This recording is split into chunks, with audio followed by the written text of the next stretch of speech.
Dear students, welcome to my YouTube channel biology by Deepak Nain. जो one shot series हमने start की है, जिसके अंदर हम एनसीईआरटी बायोलॉजी बुक से जो कंप्लीट चैप्टर हैं उनको एक सिंगल वीडियो लेक्चर में कंप्लीट करेंगे। और जिसकी वजह से वीडियो लेंथ लंबी जरूर रहेगी, लेकिन उसमें जो खास बात रहेगी कि सारा जो चैप्टर का कंटेंट है वो एक ही जगह आपको प्रोवाइड किया जाएगा। और साथ में हम केवल जो इम्पोर्टेंट लाइंस हैं, जो गोल्डन लाइंस हैं एनसीईआरटी की, जो एग्जाम पॉइंट ऑफ व्यू से इम्पोर्टेंट है, केवल उन्हीं को डिस्कस करेंगे। और साथ में इस कंटेंट को आपको साथ साथ में नोट करने की या स्क्रीनशॉट की जरूरत नहीं है, क्योंकि जो पीडीएफ फॉर्मेट है इस वीडियो लेक्चर का, वो आपको डिस्क्रिप्शन बॉक्स में उसका जो लिंक है वो प्रोवाइड किया जाएगा। आज हम 11th क्लास बायोलॉजी से chapter number 21 neural control and coordination के बारे में डिस्कस करेंगे। तो स्टार्ट करते हैं इंट्रोडक्शन से। कोऑर्डिनेशन क्या मतलब होता है कोऑर्डिनेशन का? The process through which two or more organs interact and complement functions of one another. एक प्रोसेस होती है, एक प्रक्रिया होती है ये, जिसके द्वारा दो या दो से अधिक जो अंग होते हैं शरीर के, वो एक दूसरे के साथ संपर्क बनाते हैं और एक दूसरे के काम को वो पूरा करते हैं। कॉम्प्लीमेंट्री एंगल होते हैं, पूरक एंगल। जैसे मैथ में हम देखते हैं जो दो एंगल 90 डिग्री का जो सम बनाते हैं, इसी तरीके से यहाँ पे जो दो या दो से अधिक ऑर्गन है वो एक दूसरे के साथ मिलके एक दूसरे को काम करने में मदद करते हैं। For example, during physical exercise, जब हम कोई भी शारीरिक प्रैक्टिस करते हैं, energy demand is increased for maintaining an increased muscular activity. जो एनर्जी डिमांड है वो बढ़ जाती है शरीर में। और उसको कैसे पूरा किया जाता है? वो किसकी वजह से बढ़ती है? ताकि जो मस्कुलर एक्टिविटी है उसको मेंटेन किया जा सके। तो supply of oxygen is also increased, तो जो ऑक्सीजन की सप्लाई है शरीर में वो भी बढ़ जाती है। Which increase rate of respiration, जो कि सांस लेने की जो दर है उसको बढ़ा देती है। ऑक्सीडेशन ऑफ ग्लूकोज होने की जो दर है उसको बढ़ा देगी। हार्ट बीट है वो बढ़ जाता है। और increased blood flow why the blood vessels में से जो ब्लड फ्लो है उसको बढ़ा दिया जाता है। When physical exercise is stopped, जब हम कोई भी फिजिकल एक्सरसाइज करना बंद कर देते हैं, तो activity of nerves, lungs, heart, kidney, तो इनकी जो एक्टिविटी ये जो बढ़ाई हुई थी, इंक्रीज्ड फेज में थी, तो वो आराम आराम से नॉर्मल कंडीशन में आती चली जाती हैं। 10 functions of muscles, lungs, heart, blood vessels, kidney and other organs coordinated while performing physical exercise. तो फिजिकल एक्सरसाइज के एग्जांपल में हमने देखा है कि जो मसल्स हैं, मांसपेशियां हैं, लंग्स हैं, हार्ट हैं, ब्लड वेसल्स हैं, किडनी हैं और कुछ अदर ऑर्गन्स भी होते हैं, वो किस तरीके से एक दूसरे के साथ मिलके एक पार्टिकुलर फंक्शन को पूरा करने में एक दूसरे की मदद करते हैं। Neural system and the endocrine system jointly coordinate and integrate all activities of the organ so that they function in a synchronized fashion। जो न्यूरल सिस्टम होता है और जो एंडोक्राइन सिस्टम होता है, ये चैप्टर न्यूरल सिस्टम के बारे में रहेगा, जबकि जो नेक्स्ट चैप्टर रहेगा 22 नंबर चैप्टर, वो एंडोक्राइन सिस्टम के बारे में हम डिस्कस करेंगे। तो ये दोनों के दोनों सिस्टम होते हैं जो बॉडी में, ये एक दूसरे के साथ मिलके समन्वय बना के, बैलेंस बना के, और इंटीग्रेट का मतलब है मिलजुल के सारी एक्टिविटी है जो बॉडी की अलग अलग ऑर्गन्स की, वो देखते हैं। और ये दोनों मिल एक सिंक्रोनाइज्ड का मतलब है एक ही तरीके से एक ही समय पे दोनों अलग अलग स्टेप में काम करते हैं। तो न्यूरल सिस्टम है organised network of point to point connection for a quick coordination. तो न्यूरल सिस्टम होता है, इसमें पॉइंट टू पॉइंट अटैचमेंट होती है न्यूरॉन्स की, और इसमें जो सिग्नल होते हैं बहुत फास्ट मूव करते हैं। जबकि एंडोक्राइन सिस्टम में जो केमिकल इंटीग्रेशन, केमिकल मैसेंजर होते हैं जिनको हम हार्मोन बोलते हैं, और वो एंडोक्राइन ग्लैंड्स के द्वारा सिक्रीट किए जाते हैं, और उनके द्वारा जो बॉडी में जो काम है वो स्लो वे में होता है। वो जितना भी मैसेजिंग करते हैं वो एक स्लो प्रोसेस होती है। उसके बाद है neural system composed of highly specialized cell, विशेष प्रकार की कोशिका बनी होती हैं। जैसे हमने एक्सक्रीटरी सिस्टम में नेफ्रॉन के बारे में पढ़े हैं, तो यहाँ पे न्यूरॉन होते हैं। तो कई बार कन्फ्यूजन होती है न्यूरॉन और नेफ्रॉन में, तो ये आपको क्लियर कट पता होना चाहिए कि न्यूरॉन ब्रेन सेल्स या फिर न्यूरल सिस्टम की सेल्स को बोला जाता है। विच detect, receive, transmit different kind of stimuli, जो भी अपना शरीर बाहर से कोई भी एनवायरमेंटल उद्दीपन है, स्टिमुली को उद्दीपन बोलते हैं हिंदी में, कोई भी बाहर से कुछ भी चेंज आता है तो उसको क्या करते हैं, डिटेक्ट करते हैं, रिसीव करते हैं, प्राप्त करते हैं, और ट्रांसमिट का मतलब होता है उसको आगे भेजते हैं। Neural organisation is very simple in lower invertebrates. जो बिल्कुल लोअर ऑर्गेनिज्म होते हैं उनके अंदर जो न्यूरल ऑर्गेनाइजेशन होता है, जो ब्रेन वगैरह होता है या फिर जो भी अलग अलग स्ट्रक्चर होती हैं वो बहुत ही सिंपल होती हैं। जैसे हाइड्रा है, हाइड्रा में केवल एक नेटवर्क ही होता है न्यूरॉन का, कोई ज़्यादा कॉम्प्लेक्स ऑर्गेनाइजेशन नहीं पाई जाती है। Neural system is better organised in insects with a brain along with a number of ganglia and neural tissue. जो इंसेक्ट होते हैं उनके अंदर न्यूरल सिस्टम थोड़ा सा अच्छे ढंग से ऑर्गेनाइज्ड होता है, संगठित होता है, जहाँ पे एक ब्रेन भी पाया जाता है और साथ में कुछ गैंग्लियन मतलब जो नर्व्स की कुछ गांठें मिलती हैं जगह जगह शरीर के हिस्से में, और साथ में न्यूरल टिश्यू भी प्रेजेंट होते हैं। Vertebrates have more developed neural system. जो वर्टिब्रेट्स हैं जिसकी हम अलग अलग क्लास हमने स्टार्टिंग में देखी हैं, जो एम्फीबिया है, रेप्टाइल्स हैं, फीसीज हैं, तो इनके अंदर जो न्यूरल सिस्टम है बड़ा ही कॉम्प्लेक्स पाया जाता है, अच्छे तरीके से वो डेवलप्ड है। ह्यूमन न्यूरल सिस्टम डिस्कस करते हैं। डिवाइडेड इनटू टू पार्ट्स, दो मेन पार्ट है ह्यूमन न्यूरल या ह्यूमन नर्वस सिस्टम के। सबसे पहला है central neural system, CNS। Central nervous system में ब्रेन एंड स्पाइनल कॉर्ड आ जाता है जो बिल्कुल सेंट्रल एक्सिस पे प्रेजेंट होते हैं। Site of information processing and control, तो ये किस चीज़ की जगह है जहाँ पे जो इन्फॉर्मेशन है वो आती है, सूचना आती है, उसको प्रोसेस किया जाता है और उसको कंट्रोल किया जाता है। सिग्नल वगैरह को कंट्रोल करने का काम सेंट्रल न्यूरल सिस्टम करता है। उसके बाद है पेरिफेरल न्यूरल सिस्टम, PNS बोलते हैं इसको। Compromises all the neuron nerves of the body associated with CNS। CNS central neural system से जितनी भी नर्व्स आउटसाइड द जो सेंट्रल एक्सिस से बाहर की तरफ निकलती हैं, जैसे जो लिम्स में जाती हैं, अलग अलग बॉडी ऑर्गन्स में जाती हैं, तो वो पेरिफेरल न्यूरल सिस्टम को बनाती हैं। और nerve fibres are of PNS, मतलब जो नर्व फाइबर्स होती है पेरिफेरल न्यूरल सिस्टम की, दो प्रकार की होती हैं, एफरेंट नर्व फाइबर्स और ईफरेंट नर्व फाइबर्स। एफरेंट क्या होती हैं, जो कि इम्पल्स को अलग अलग टिश्यू से, अलग अलग ऑर्गन से सेंट्रल नर्वस सिस्टम के पास लेके आती हैं, जिनको हम सेंसरी न्यूरॉन्स भी बोलते हैं। और ईफरेंट क्या करती हैं, जो सिग्नल को CNS से अलग अलग जो टिश्यू होते हैं पेरिफेरल टिश्यू उनके पास लेके जाती है, तो वो सेंट्रल न्यूरल सिस्टम होता है। उसके बाद है ह्यूमन न्यूरल सिस्टम में ही PNS इज डिवाइडेड, जो पेरिफेरल नर्वस सिस्टम है उसको दो भागों में आगे डिवाइड किया गया है, सोमैटिक न्यूरल सिस्टम और autonomic neural system. Somatic neural system क्या करता है, relays impulse from CNS to skeletal muscles. तो जितनी भी इंफॉर्मेशन है ये सेंट्रल न्यूरल सिस्टम से स्केलेटल मसल्स तक लेके जाता है। ऑटोनोमिक न्यूरल सिस्टम क्या करता है, transmits impulse from the CNS central neural system to the involuntary organs. जो इनवॉलेंट्री, जो अपनी इच्छा अनुसार ही काम करते रहते हैं, खुद की इच्छा अनुसार, हमारा उनके ऊपर कोई कंट्रोल नहीं होता। And the smooth muscles of the body, जो हमने मसल्स के अलग अलग टाइप देखे हैं लोकोमोशन एंड मूवमेंट्स में, तो उनके साथ में जो भी सिग्नल का ट्रांसमिशन होता है वो ऑटोनोमिक नर्वस सिस्टम या न्यूरल सिस्टम करता है। इसको भी आगे दो भागों में डिवाइड किया गया है, sympathetic neural system and parasympathetic neural system. तो सिंपैथिक और पैरासिम्पैथिक एक दूसरे के अपोजिट काम करते हैं, एक किसी भी चीज को बढ़ाता है तो दूसरा उसको कम करने में, उसको नॉर्मल करने में मदद करता है। उसके बाद है visceral nervous system, part of peripheral nervous system.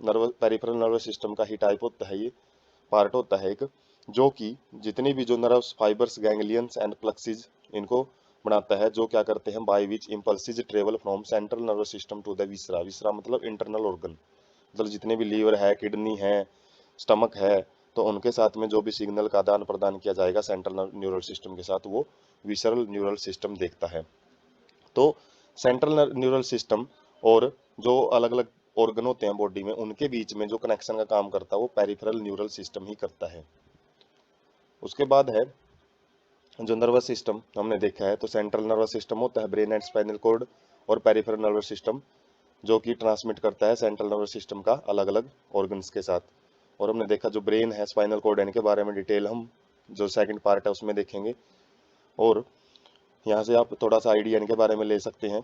ये ब्रेन क्या करता है, interprets and stores information and sends order to the muscles and glands and the organ.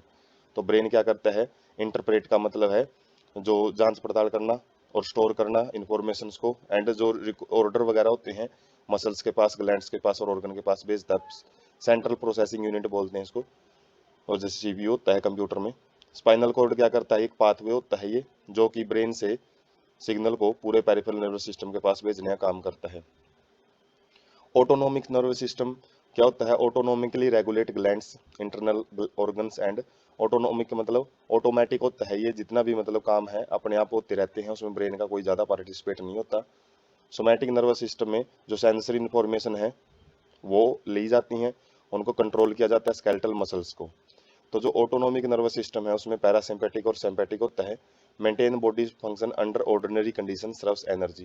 मतलब नॉर्मल कंडीशन में जो पैरासिम्पेटिक नर्वस सिस्टम काम करता है, जबकि जब भी कोई इमरजेंसी वगैरह होती है किसी भी स्ट्रेस वगैरह के टाइम पे, सिम्पेटिक नर्वस सिस्टम है वो काम करता है। उसके बाद जो सोमैटिक नर्वस सिस्टम है उसके अंदर सेंसरी सिस्टम होता है और मोटर सिस्टम होता है। सेंसरी क्या करती हैं, एफरेंट, जो कि सिग्नल को अलग अलग टिश्यू से ब्रेन के पास लेके आती हैं, सेंट्रल न्यूरल सिस्टम के पास लेके आती हैं, जबकि सेंट्रल न्यूरल सिस्टम से अलग अलग जो टिश्यू है उनके पास इंफॉर्मेशन मोटर सिस्टम या फिर इपरेंट जो न्यूरल सिस्टम होता है वो प्ले करता है। तो यहाँ से एक ओवरव्यू हम नर्वस सिस्टम का वो देख सकते हैं। उसके बाद है neuron, structural and functional unit of neural system.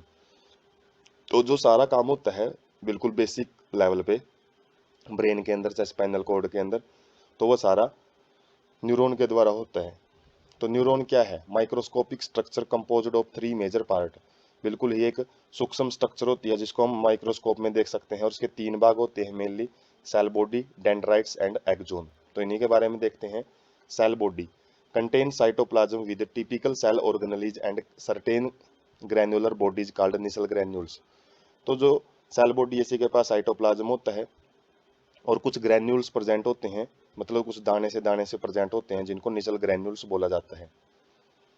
Dendrites क्या हैं, short fibers which branch repeatedly and project out of the cell body and also contain Nissl granules. कुछ जो टैनिया जैसी स्ट्रक्चर होती हैं जो कि सेल बॉडी से बाहर की तरफ निकली होती हैं, और ये निसल ग्रैन्यूल्स भी लिए होती हैं। Fibres transmit impulse towards the cell body. जो डेंड्राइट्स हैं इसके जो फाइबर रेसे होते हैं, जो टैनिया सी होती हैं, इनमें जो सिग्नल है वो बाहर से सेल बॉडी की तरफ लेके आया जाता है। उसके बाद है एक्सोन। एक्सोन क्या होता है, long fibre distal end of the end of which branched. तो एक लॉन्ग फाइबर होता है, ये लंबा रेसा होता है जिसका जो बाहर वाला भाग होता है वो, इसका एक भाग तो सेल बॉडी से कनेक्टेड होएगा और जो दूसरा भाग है वो भी आगे ब्रांच्ड होता है। Each branch terminates as a bulb like structure called synaptic knob. प्रत्येक जो ब्रांच होती है उसका एक जो टिप वाला रीजन होता है वो एक बल्ब जैसी स्ट्रक्चर लिए होता है जिसको सिनेप्टिक नोब बोलते हैं। Which possess synaptic vesicles containing chemicals called neurotransmitter. तो इसके अंदर जो लोब है, ये नोब है, इसके अंदर सिनेप्टिक वेसिकल्स प्रेजेंट होते हैं जिनके अंदर न्यूरोट्रांसमीटर प्रेजेंट होता है, जो कि सिग्नल को एक न्यूरॉन से अगले न्यूरॉन में भेजने का काम करता है। वही है, axon transmit nerve impulse away from cell body to synapses और टू न्यूरोमस्कुलर जंक्शन। जो एक्सोन है वो जो सिग्नल आता है जो डेंड्राइट से सेल बॉडी में आएगा और सेल बॉडी से जो एक्सोन में जाएगा, एक्सोन से मतलब आगे कहाँ पे भेजा जाएगा, सिनेप्सिस में। और सिनेप्सिस मतलब दो न्यूरॉन के बीच की खाली जगह होती है, इसके बारे में डिटेल से देखेंगे। और या फिर न्यूरोमस्कुलर जंक्शन है, जो मसल्स के साथ में जो एक जंक्शन होता है नर्व्स का, जो सिग्नल को मसल्स के पास लेके जाते हैं, तो उनके बीच में एक जो इंफॉर्मेशन ट्रांसमिशन का काम होता है न्यूरोट्रांसमीटर्स के द्वारा। उसके बाद है जो स्ट्रक्चर है न्यूरॉन की वो देख सकते हैं। एक सेल बॉडी होती है, बीचों बीच इसमें न्यूक्लियस होता है, बाकी सारा जो जो माइटोकॉन्ड्रिया वगैरह है जो नॉर्मल एक सेल स्ट्रक्चर में होती हैं तो वो सेल बॉडी में प्रेजेंट होता है। उसके बाद जो बाहर की तरफ रेड कलर की टहनियाँ से निकली हुई हैं वो क्या है, डेंड्राइट्स हैं। और डेंड्राइट्स आगे जो एक लाइट कलर के साथ अटैचमेंट करी की हुई है, जो नोब्स टाइप की स्ट्रक्चर है, ये एक्सोन है दूसरी न्यूरॉन का। जबकि इसी न्यूरॉन का जब सेल बॉडी की आगे स्ट्रक्चर देखते हैं तो एक्सोन होते हैं। और एक्सोन के बारे में हम आगे देखेंगे, दो प्रकार के होते हैं ये। और उसके बाद जो ये फाइबर है, फाइबर आगे जाके आगे फिर इसकी ब्रांच हो जाती हैं और इन ब्रांचेज पे आगे नोब्स टाइप की स्ट्रक्चर प्रेजेंट होती हैं। तो जो फाइबर है इसका डिटेल्ड व्यू दिखा रखा है, इसके अंदर माइक्रो फिलामेंट वगैरह प्रेजेंट होते हैं, माइक्रो ट्यूब्यूल्स वगैरह प्रेजेंट होती हैं। और डेंड्राइट्स क्या होती हैं, ब्रांचेज स्ट्रक्चर होती हैं। और यहाँ पे सिनेप्सिस दिखा रखे हैं। सिनेप्सिस क्या है, एक न्यूरॉन का जो ये ये आगे सिनेप्टिक नोब है वो डेंड्राइट्स के साथ कनेक्ट होते हैं तो उनके बीच की खाली जगह को बोला जाता है। बाकी जो अलग अलग स्ट्रक्चर है, न्यूक्लियस है, न्यूक्लियोलस है, माइक्रोट्यूबुल्स हैं, वो हम यहाँ पे समझ सकते हैं। और जो सिनेप्स है वो यहाँ पे दिखा रखा है। जैसे हमने बात की है कि न्यूरोट्रांसमीटर होते हैं, वेसिकल बनती हैं छोटे छोटे जो ग्लोब से बनते हैं, उनमें न्यूरोट्रांसमीटर होता है। और न्यूरोट्रांसमीटर को जब जो ये सिनेप्स है, ये वाला रीजन है जो सिनेप्सिस होता है, और ये क्या है जो नोब है, सिनेप्टिक नोब, और ये क्या है डेंड्राइट का ट्रांसमीटर है। जैसे ये कलर भी हम देख सकते हैं, कलर जो लाइट कलर है वो ये वाला पोर्शन है, और जो डार्क कलर है वो डेंड्राइट्स का पोर्शन है। तो जो न्यूरोट्रांसमीटर है वो रिलीज किए जाते हैं, और जो रिसेप्टर है उनको रिसीव करते हैं और आगे का सिग्नल दूसरी न्यूरॉन में भेजने का काम करते हैं। आगे है two types of axon and neurons. तो सबसे पहले एक्सोन के टाइप देखते हैं। एक्सोन दो प्रकार के होते हैं, एक माइलिनेटेड एक्सोन और एक नॉन माइलिनेटेड। माइलिनेटेड क्या होते हैं? एनवलप्ड विद सेवान सेल, प्रत्येक एक जो कुछ स्पेशल टाइप की सेल होती हैं, ये एक्सोन उनके द्वारा कवर्ड होते हैं। Which form a myelin sheath around the axon, जो एक माइलिन सीथ, एक माइलिन सब्सटेंस की सीथ बनाने का, एक कवरिंग बनाने का काम करती हैं। Gaps between two adjacent myelin sheath are called nodes of Ranvier. दो माइलिन सीथ के बीच में खाली जगह होती है जिसको क्या बोला जाता है? Nodes of Ranvier. मतलब नोड्स खाली जगह है होती है जो कि बाहर की तरफ एक स्ट्रक्चरली होती है जिसको नोड्स बोला जाता है। नोड्स एंड इंटरनोड्स जैसे स्टेम में होते हैं। Found in autonomous and synaptic neural system, कहाँ पाए जाते हैं? ऑटोनोमस और जो सोमैटिक न्यूरल सिस्टम हमने देखा है वहाँ पे ज़्यादा पाए जाते हैं माइलिनेटेड एक्सोन। और नॉन माइलिनेटेड क्या होते हैं? ये स्पाइनल कॉर्ड में और क्रेनियल नर्व्स में पाए जाते हैं। और यहाँ पे मेन बात क्या होती है, जो सेवान सेल है ऊपर देखे हमने, वो यहाँ पे प्रेजेंट नहीं होती हैं, और ये नेक्ड एक्सोन होते हैं, जबकि वहाँ पे कवर्ड होते हैं किसके द्वारा? सेवान सेल के द्वारा। उसके बाद है based on number of axon and dendrites neurons are divided into 3 types. Neuron के 3 प्रकार होते हैं, डिपेंड करता है कि कितने ज़्यादा उनके पास एक्सोन और डेंड्राइट्स का नंबर है। मल्टीपोलर क्या होती हैं? न्यूरॉन्स विद 1 एक्सोन एंड 2 और मोर डेंड्राइट्स, जिसमें 2 या 2 से अधिक डेंड्राइट्स हों, एक्सोन एक ही हों। ये कहाँ पे पाए जाते हैं? सेरिब्रल कॉर्टेक्स में, जो ब्रेन का एक भाग होता है, बाहरी भाग, उसमें देखेंगे सेरिब्रल कॉर्टेक्स में पाई जाती है मल्टीपोलर जो न्यूरॉन्स होती हैं। बाईपोलर में क्या होता है? एक एक्सोन होता है, एक ही डेंड्राइट होता है, जो कि जो रेटिना होती है बिल्कुल इंदर मोस्ट लेयर होती है, जो जहाँ पे इमेज बनती है आई की, तो उसमें पाई जाती हैं। यूनिपोलर में क्या होती है? Cell body with 1 axon only, केवल एक एक्सोन ही होता है, वहाँ पे डेंड्राइट्स नहीं प्रेजेंट होते हैं। Found usually in embryonic stage, ऐसी न्यूरॉन केवल एम्ब्रियोनिक स्टेज में, जो डेवलपिंग स्टेज होती है, जो फीटस वगैरह डेवलप होता है मदर वॉम में, उसी टाइम पाई जाती हैं, उसके बाद नहीं पाई जाती। उसके बाद है generation and conduction of nerve impulses, जो कि बड़ा इंपॉर्टेंट टॉपिक हो जाता है कि नर्व इम्पल्स कैसे बनते हैं, जो करंट है वो कैसे पास होता है नर्व्स में से, वो देखते हैं। Neurons are excitable cell because their membrane are in polarised state. जो न्यूरॉन है वो एक्साइटेबल का मतलब है उत्तेजित होने वाली सेल्स होती हैं, बड़ी सेंसिटिव सेल होती हैं, जो जैसे स्टिमुलस होता है तो उनके अंदर करंट है वो बढ़ना स्टार्ट हो जाता है। क्योंकि ये इनकी जो मेम्ब्रेन होती है, जो परत होती है, वो पोलराइज्ड स्टेट में रहती है। पोलराइज्ड मतलब अलग अलग पोल बने होते हैं, positive and negative pole. Different type of ion channel are present on the neural membrane. अलग अलग प्रकार के जो आयन चैनल्स हैं वो न्यूरल मेम्ब्रेन के सराउंडिंग में होते हैं, जो आयन का, जो पॉजिटिव एंड नेगेटिव आयन को ट्रांसपोर्ट करते हैं। Selectively permeable to different ions, और जो ये चैनल होते हैं, आयन चैनल, ये अलग अलग आयन्स के प्रति ही क्या होते हैं? परमेबल होते हैं। हर टाइप का आयन ये मूव नहीं करने देते हैं। रेस्टिंग न्यूरॉन क्या होती है? Axon membrane is comparatively more permeable to potassium ion and nearly impermeable to the sodium ions and negatively charged protein absent in axoplasm. तो जो रेस्टिंग का मतलब है, जब न्यूरॉन में कोई भी सिग्नल नहीं चल रहा होता, कोई करंट नहीं बन रहा होता, तो उस केस में जो एक्सोन मेम्ब्रेन है वो ज़्यादा परमेबल होती है पोटासियम आयन के, और जो सोडियम आयन्स होते हैं उनके प्रति वो नेग्लिजिबल परमेबल होती है। कोई भी सोडियम आयन उसमें से पास नहीं हो सकता, जबकि पोटासियम आयन उसमें से मूव करते रहते हैं। और नेगेटिवली चार्ज प्रोटीन है वो एक्सोप्लाज्म में प्रेजेंट होते हैं। जो एक्सोन है, एक्सोन का जो प्लाज्म होता है उसको एक्सोप्लाज्म बोलते हैं।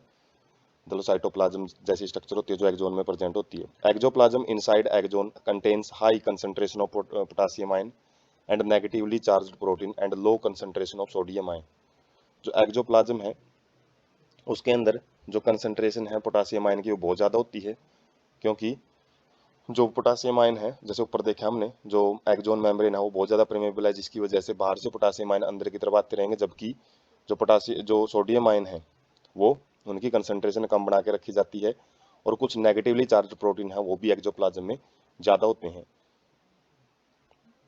Found fluid outside axon contain a low concentration of potassium ion. तो इसका अपोजिट बाहर की तरफ होता है, जो एक्सोन से बाहर का जो मटेरियल होता है उसमें पोटासियम आयन कम मिलते हैं, और a high concentration of sodium ion thus form a concentration gradient.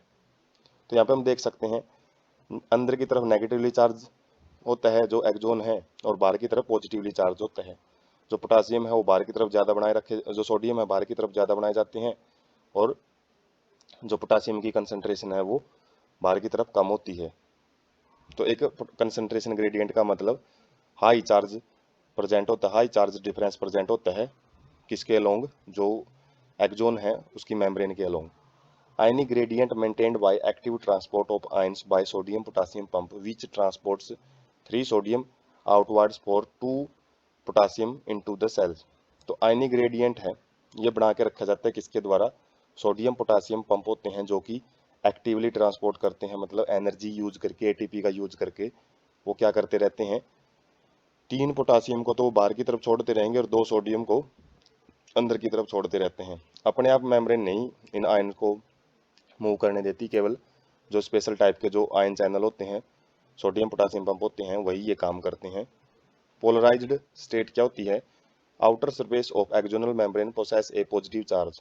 तो वही बात है, जैसे ऊपर देखा हमने, सोडियम ज़्यादा होते हैं बाहर की तरफ, जिसकी वजह से बाहर एक पॉजिटिव चार्ज बना रहता है, और जो अंदर वाली सरफेस है वहाँ पे नेगेटिवली चार्ज्ड होता है।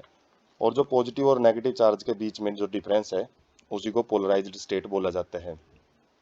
Resting potential, electro electrical potential difference across the resting plasma membrane. मतलब जो भी पोटेंशियल डिफरेंस होता है, जैसे बैटरी में होता है potential difference positive negative charge के बीच में, तो उसी तरीके से electrical potential difference plasma membrane में जो पाया जाता है रेस्टिंग स्टेज में, उसको रेस्टिंग पोटेंशियल बोलते हैं। उसके बाद mechanism generation and conduction of nerve impulse, किस तरीके से जो नर्व इम्पल्स हैं वो पैदा होते हैं, मतलब एक डिस्टर्बेंस पैदा होती है, जो एक करंट हमने पोलराइज्ड स्टेट देखी है, तो डीपोलराइज्ड स्टेट कैसे बनती है, और उसका जो एक सिग्नल है वो कैसे आगे की तरफ बढ़ता है नर्व सेल में, वो देखेंगे।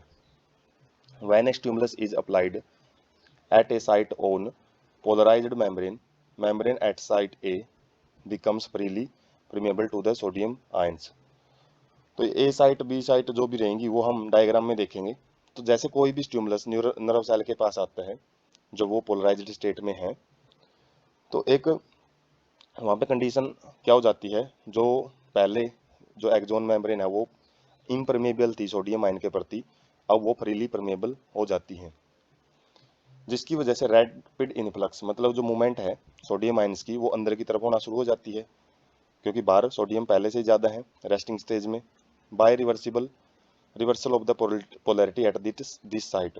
तो इस साइट के ऊपर जहाँ पे कोई भी स्टिमुलस आता है, कोई भी उद्दीपन आता है, तो वहाँ पे जो पहले हमने देखा था बाहर की तरफ जो पॉजिटिव चार्ज था, अंदर की तरफ नेगेटिव चार्ज था, तो वो पोलैरिटी अपोजिट हो जाती है। अब क्या होगा, आउटर सरफेस है वो तो नेगेटिवली चार्ज हो जाती है, और जबकि अंदर वाली जो सरफेस है वो पॉजिटिवली चार्ज हो जाती है। Polarity of membrane at site is depolarised, और अब ये जो कंडीशन हुई है इसी को डीपोलराइज्ड स्टेट बोला जाता है। एक्शन पोटेंशियल क्या होता है, electrical potential difference at site A also terms at nerve impulse. तो एक्शन पोटेंशियल का मतलब जो करंट पैदा हुआ है यहाँ पे, तो ए साइट के ऊपर जो भी ए पोटेंशियल डिफरेंस अपोजिट हुआ है, तो इसको हम नर्व इम्पल्स बोलते हैं। At site immediately ahead axon, जिसको हम साइट बी बोलेंगे, membrane has a positive charge on the outer surface and negative charge on its inner surface. जबकि जो आगे की जितनी भी साइट है वहाँ पे तो जो चार्ज है वो नॉर्मली है, बाहर की तरफ पॉजिटिव और अंदर की तरफ नेगेटिव है। A current flows on inner surface from A to B और while from site B to A on the outer surface to complete of the current flow. तो क्या होता है कि जो अपोजिट पोलैरिटी बनी है शुरुआत में, जैसे पॉजिटिव चार्ज बाहर की तरफ था, अंदर की तरफ नेगेटिव था, जो बाद में फिर जो स्टिमुलस आया उसने क्या कर दिया, अपोजिट कर दिया चार्ज को, तो ए साइट पे जो अंदर वाली सरफेस है उसमें जो करंट की डायरेक्शन रहेगी वो क्या होती है, करंट की डायरेक्शन पॉजिटिव टू नेगेटिव। तो अंदर की तरफ जो पॉजिटिव चार्ज बना हुआ है और आगे बी साइड पे क्या है, नॉर्मल है, पोलराइज्ड स्टेट है, तो वहां पे तो अंदर की तरफ नेगेटिव चार्ज होएगा। तो पॉजिटिव से नेगेटिव चार्ज तो जो मेम्ब्रेन है उसके अंदर वाली साइड में करंट पास होता है, जबकि बाहर वाली साइड में इसका अपोजिट है जो करंट पास होता है, और जिसकी वजह से जो सर्किट है वो कंप्लीट हो जाता है, जिसकी वजह से करंट है वो कंप्लीट मतलब एक मूव करना स्टार्ट कर देता है। Polarity at site is reversed and action potential is generated at site B. तो आगे क्या होगा, पोलैरिटी जो बी की है अब वो भी रिवर्स होती जाएगी।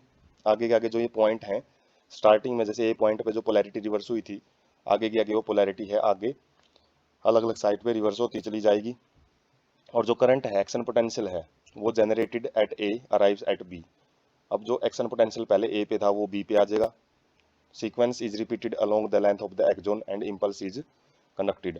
और जो यही सीक्वेंस है आगे सी डी ई एफ जो अलग अलग साइट है, हम कितनी भी साइट मान सकते हैं, आगे के आगे वो बढ़ती रहती है जो ये करंट है, और इस तरीके से जो नर्व इम्पल्स है वो आगे कंडक्ट होता रहता है। तो इसमें हमने पहले वाले मैकेनिज्म में जनरेशन भी देखा है कैसे जनरेट होता है, जो पोलराइज्ड स्टेट है उसको डीपोलराइज्ड स्टेट में जब कन्वर्ट किया जाता है वो जनरेशन होता है इलेक्ट्रिक पोटेंशियल का, और जब वो आगे के आगे करंट के रूप में बढ़ता रहता है उसको कंडक्शन बोलते हैं। उसके बाद कंडक्शन के बाद क्या चेंजेस आते हैं, rise in stimulus induced permeability to sodium is extremely short lived and quickly followed by the rise in the permeability of potassium ion. तो जैसे ही सिग्नल पास हो जाते हैं तो उसके बाद जो स्टिमुलस इंड्यूस्ड परमेबिलिटी है टू सोडियम आयन के प्रति जो भी परमेबिलिटी थी वो थोड़े टाइम के लिए रहती है। उसके बाद जो पोटासियम की जो परमेबिलिटी है वो वापस अपनी नॉर्मल स्टेट में आ जाती है। जैसे शुरुआत में हमने देखा था सोडियम के प्रति परमेबिलिटी थी और जब पोटासियम के प्रति परमेबिलिटी ज़्यादा थी। Within a fraction of second, second के कुछ ही हिस्से में ही potassium diffuses outside membrane and restore resting potential at site of excitation. जो एक्साइटेड स्टेट थी उसमें जो पोटासियम है वो मेम्ब्रेन के बाहर डिफ्यूज होना शुरू हो जाता है, जिसकी वजह से जो रेस्टिंग पोटेंशियल है उसको रिस्टोर कर लिया जाता है। मतलब जैसे डीपोलराइज्ड स्टेट से वापस पोलराइज्ड स्टेट आ जाती है उसको हम रीपोलराइजेशन बोलते हैं। And fibres become once more responsible to further stimulation. और जो फाइबर्स हैं दोबारा से उसके लिए तैयार हो जाते हैं कि कोई नया स्टिमुलस आए और उसको आगे भेजा जाए। तो इस चीज़ को हम डायग्राम से बड़े अच्छे ढंग से समझ सकते हैं। जैसे कि ये न्यूरॉन है, न्यूरॉन का जो एक्सोन पोर्शन है, एक्सोन पोर्शन को यहाँ पे दिखा रखा है। यहाँ पे हमने जो सबसे पहले पोलराइज्ड स्टेट देखी थी स्टार्टिंग में, तो वहाँ पे क्या था, नेगेटिव चार्ज अंदर की तरफ थे, पॉजिटिव चार्ज बाहर की तरफ थे। लेकिन जैसे ही कोई स्टिमुलस आए यहाँ पे तो उसकी वजह से जो पोलैरिटी है वो अपोजिट हो जाती है, पॉजिटिव चार्ज अंदर की तरफ और नेगेटिव चार्ज बाहर की तरफ चले जाते हैं, जिसकी वजह से इसको क्या बोलेंगे हम, डीपोलराइज्ड स्टेट। इसको हम ए साइट बोल सकते हैं, आगे वाली को बी साइट बोल सकते हैं, आगे वाली को सी साइट, अलग अलग साइट नाम दे सकते हैं। जैसे ए साइट पे जो पोलैरिटी अपोजिट हुई है उसको डीपोलराइज्ड स्टेट बोलेंगे। और यहाँ पे हम देख सकते हैं जो इनर साइड है मेम्ब्रेन की वहाँ पे पॉजिटिव चार्ज है अंदर की तरफ, आगे उसके जस्ट आगे क्या है जो बी साइड है नेगेटिव चार्ज है।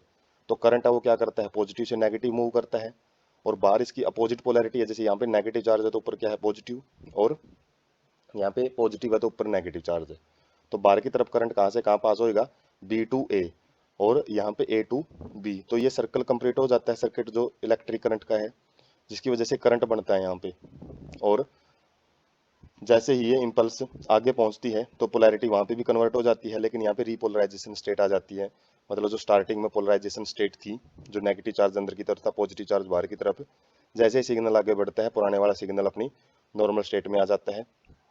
उसके बाद क्या होगा, जैसे ये सिग्नल आगे बढ़ेगा सी साइड पे तो ये रीपोलराइजेशन में आ जाता है और ये रेस्टिंग स्टेज में आ जाता है, बिल्कुल नॉर्मल स्टेज में चला जाता है।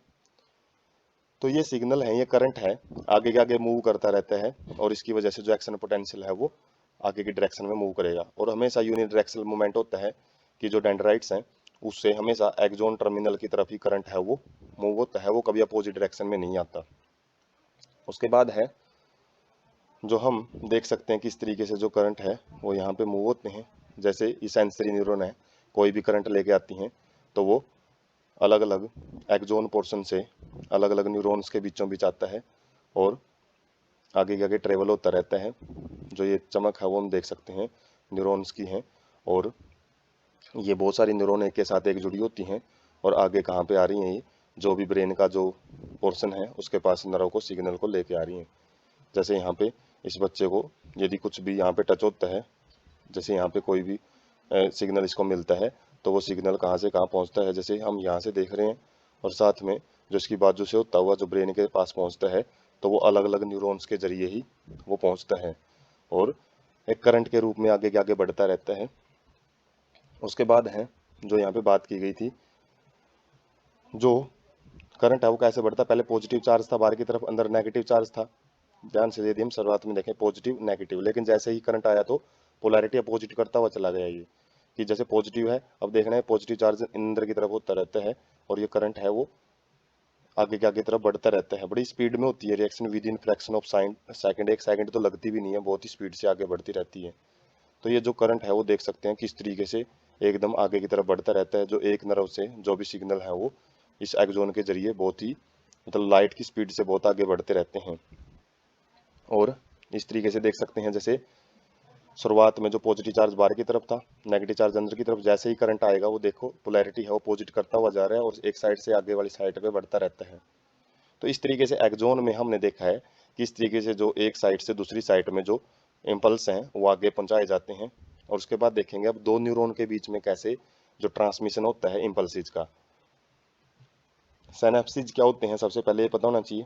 Junctions through which a nerve impulse is transmitted from a neuron to a another, जिसमें जो कोई भी नर्व इम्पल्स है वो एक न्यूरॉन से दूसरे न्यूरॉन में ट्रांसमिट की जाती है, उस जगह को हम साइनेप्सिस बोलते हैं।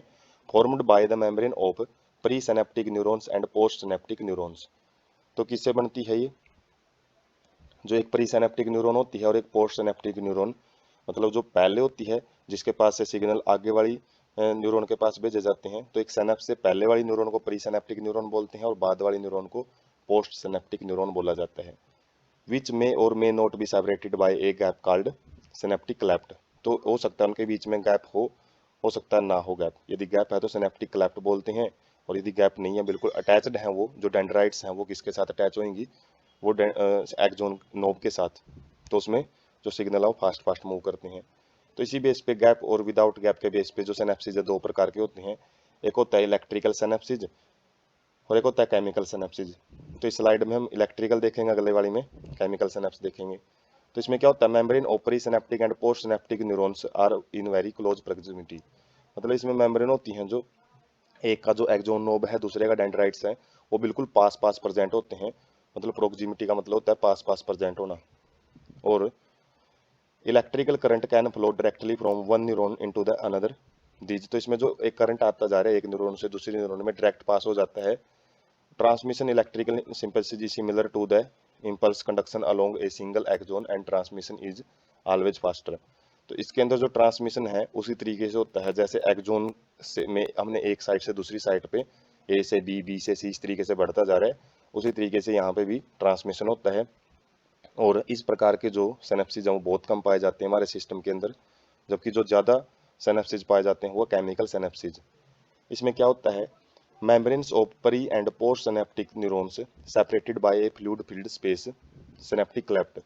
जो एक न्यूरॉन है दूसरी न्यूरॉन के साथ जब अटैच होती है तो उनके बीच में थोड़ी सी खाली जगह रहती है जिसमें एक फ्लूइड भरा रहता है, और उसी स्पेस को हम क्या बोलते हैं, synaptic cleft. Chemicals called neurotransmitters are involve in the transmission. तो न्यूरोट्रांसमीटर मतलब जो न्यूरॉन्स के सिग्नल को आगे भेजने का काम करते हैं उनको न्यूरोट्रांसमीटर बोलते हैं। और यहाँ पे जो इनके बीच में एक्सचेंज किया जाता है करंट का वो न्यूरोट्रांसमीटर की मदद से होता है, और ये केमिकल्स होते हैं इसलिए इसको केमिकल सिनेप्सिस बोलते हैं। Axon terminal contain vesicles filled with these neurotransmitter. जैसे हमने पिछले स्लाइड में भी देखा था, कुछ वेसिकल्स भरी होती हैं, कुछ थैले जैसी स्ट्रक्चर होती हैं जिसमें न्यूरोट्रांसमीटर भरा होता है, किसके अंदर, परिसिनेप्टिक जो नोब होते हैं उनके अंदर, axon knob. impulse at the axon terminal stimulates and movement of synaptic vesicle towards the membrane। और जो जब भी करंट आता है एक्सोन टर्मिनल के पास तो उससे क्या होता है, जो सिनेप्टिक वेसिकल्स हैं वो बिल्कुल मेम्ब्रेन की तरफ बढ़ना शुरू हो जाती हैं और फ्यूज विद प्लाज्मा मेम्ब्रेन। और जो वेसिकल्स हैं जो प्लाज्मा मेम्ब्रेन एक्सोन के नोब की उनके साथ फ्यूज हो जाती हैं, जिसे न्यूरोट्रांसमीटर है वो बाहर की तरफ छोड़ दिया जाता है। सिनेप्टिक क्लेफ्ट में released neurotransmitter bind to the specific receptor on the post synaptic membrane. जो न्यूरोट्रांसमीटर है अब उसको स्पेसिफिक जो रिसेप्टर हैं डेंड्राइट्स उस पे पोस्ट सिनेप्टिक जो मेम्ब्रेन है मतलब डेंड्राइट्स हैं उनके ऊपर जो रिसेप्टर है उनके द्वारा रिसीव किया जाएगा। Binding allow entry of ions which can generate a new potential in post synaptic neurons. जो बाइंडिंग होती है इन दोनों के बीच में, जो ये न्यूरोट्रांसमीटर हैं और जो रिसेप्टर्स हैं उनके बीच में, तो एक नया पोटेंशियल है वो क्रिएट करती है पोस्ट सिनेप्टिक न्यूरॉन में। और जो नया पोटेंशियल है वो या तो एक्साइटरी हो सकता है, कोई भी उत्तेजना पैदा कर सकता है दूसरी न्यूरॉन में, या फिर इनहिबिटरी का मतलब कोई भी सिग्नल रोक भी सकता है। तो दो प्रकार के हो सकते हैं ये, एक्साइटरी और इनहिबिटरी। तो इसको स्लाइड से हम अच्छे से समझेंगे।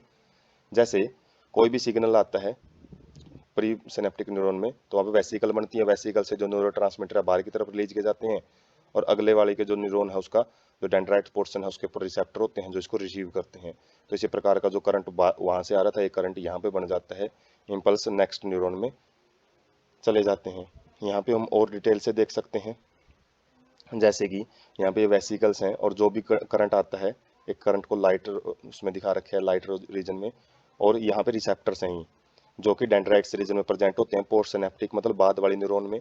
तो यहाँ पे जो भी न्यूरोट्रांसमीटर होते हैं और इन वेसिकल के द्वारा ये जो बॉल सी दिख रही हैं ये क्या है, ये है अपनी जो न्यूरोट्रांसमीटर जो रिसेप्टर के द्वारा रिसीव किए जाते हैं, और जो एक करंट सा यहाँ से आ रहा था वो करंट इस न्यूरॉन में पास कर दिया जाता है। और यहाँ पे भी हम वही चीज़ देख सकते हैं, जो ये वेसिकल्स हैं, वेसिकल्स क्या करती हैं, फ्यूज होती हैं प्लाज्मा मेम्ब्रेन में, और जो डॉट से हैं इनके रेड डॉट उनको बाहर छोड़ दिया जाता है और बाहर उनके रिसेप्टर होते हैं जो कि रिसीव करते हैं। एक ही पीक को थोड़ा डिटेल वे में समझाया गया है। और यहाँ पे और एक डायग्रामेटिक पेज है जिसके अंदर वेसिकल्स हैं उससे जो न्यूरोट्रांसमीटर बाहर निकलते हैं और उससे जो रिसेप्टर्स हैं रिसेप्टर के जरिए वो आगे डेंड्राइट्स रीजन में चले जाते हैं। मतलब सिग्नल है दो न्यूरॉन के बीच में किस तरीके से एक के बाद एक चेंजेस के द्वारा आगे बढ़ता है वो हम इन चारों जो मूविंग डायग्राम्स हैं उनमें देख सकते हैं। सेंट्रल न्यूरल सिस्टम को, इसमें सेंट्रल न्यूरल सिस्टम में मेन आ जाता है ब्रेन। ब्रेन क्या है, central information processing organ of our body. जो भी हमारा बॉडी जो बॉडी ऑर्गन है उसके अलग अलग सेंसरी सिस्टम होते हैं, जो सिक्स सेंसेज होती हैं खासकर दूसरे एनिमल में, और मेनली एनिमल्स में जो ह्यूमन है फाइव सेंसेज मानी जाती हैं। तो वो क्या करती हैं, एनवायरनमेंट से अलग अलग टाइप के जो इन्फॉर्मेशन है उसको कलेक्ट करती हैं, ब्रेन के पास भेजती हैं, और ब्रेन फिर उसके बेस पे इन्फॉर्मेशन के बेस पे और उसके पास जो पहले जो मेमोरीज हैं उनके बेस पे जो अलग अलग मसल्स को ऑर्डर देता है। तो प्रोसेसिंग सेंटर बोला जाता है ब्रेन को। Act as command and control system. Command and control का मतलब होता है जो भी ऑर्डर वगैरह देने हैं वो ये ब्रेन संभालता है और साथ में कंट्रोल करके रखता है पूरे बॉडी ऑर्गन्स को। Well protected by skull. खोपड़ी के अंदर ये ब्रेन है बिल्कुल सुरक्षित रहता है। जो क्रेनियम होता है ब्रेन बॉक्स उसके अंदर जो हमने इसे पिछले चैप्टर में जो स्केलेटल सिस्टम उसमें भी देखा था, क्रेनियम के अंदर 8 बोन होती हैं जो कि फाइबर्स के द्वारा बिल्कुल फ्यूज्ड होती है जो जिसको शूटर्स बोलते हैं।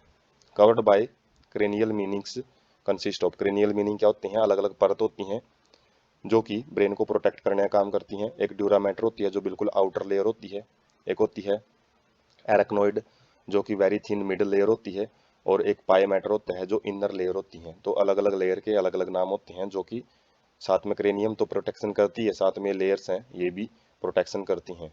और जो ब्रेन है उसको 3 भागों में डिवाइड किया गया है, फोर ब्रेन, मिड ब्रेन और हाइंड ब्रेन। फोर ब्रेन जो आगे का भाग होता है, मिड ब्रेन जो बीच में होता है, और हाइंड ब्रेन जो पीछे का भाग होता है ब्रेन का।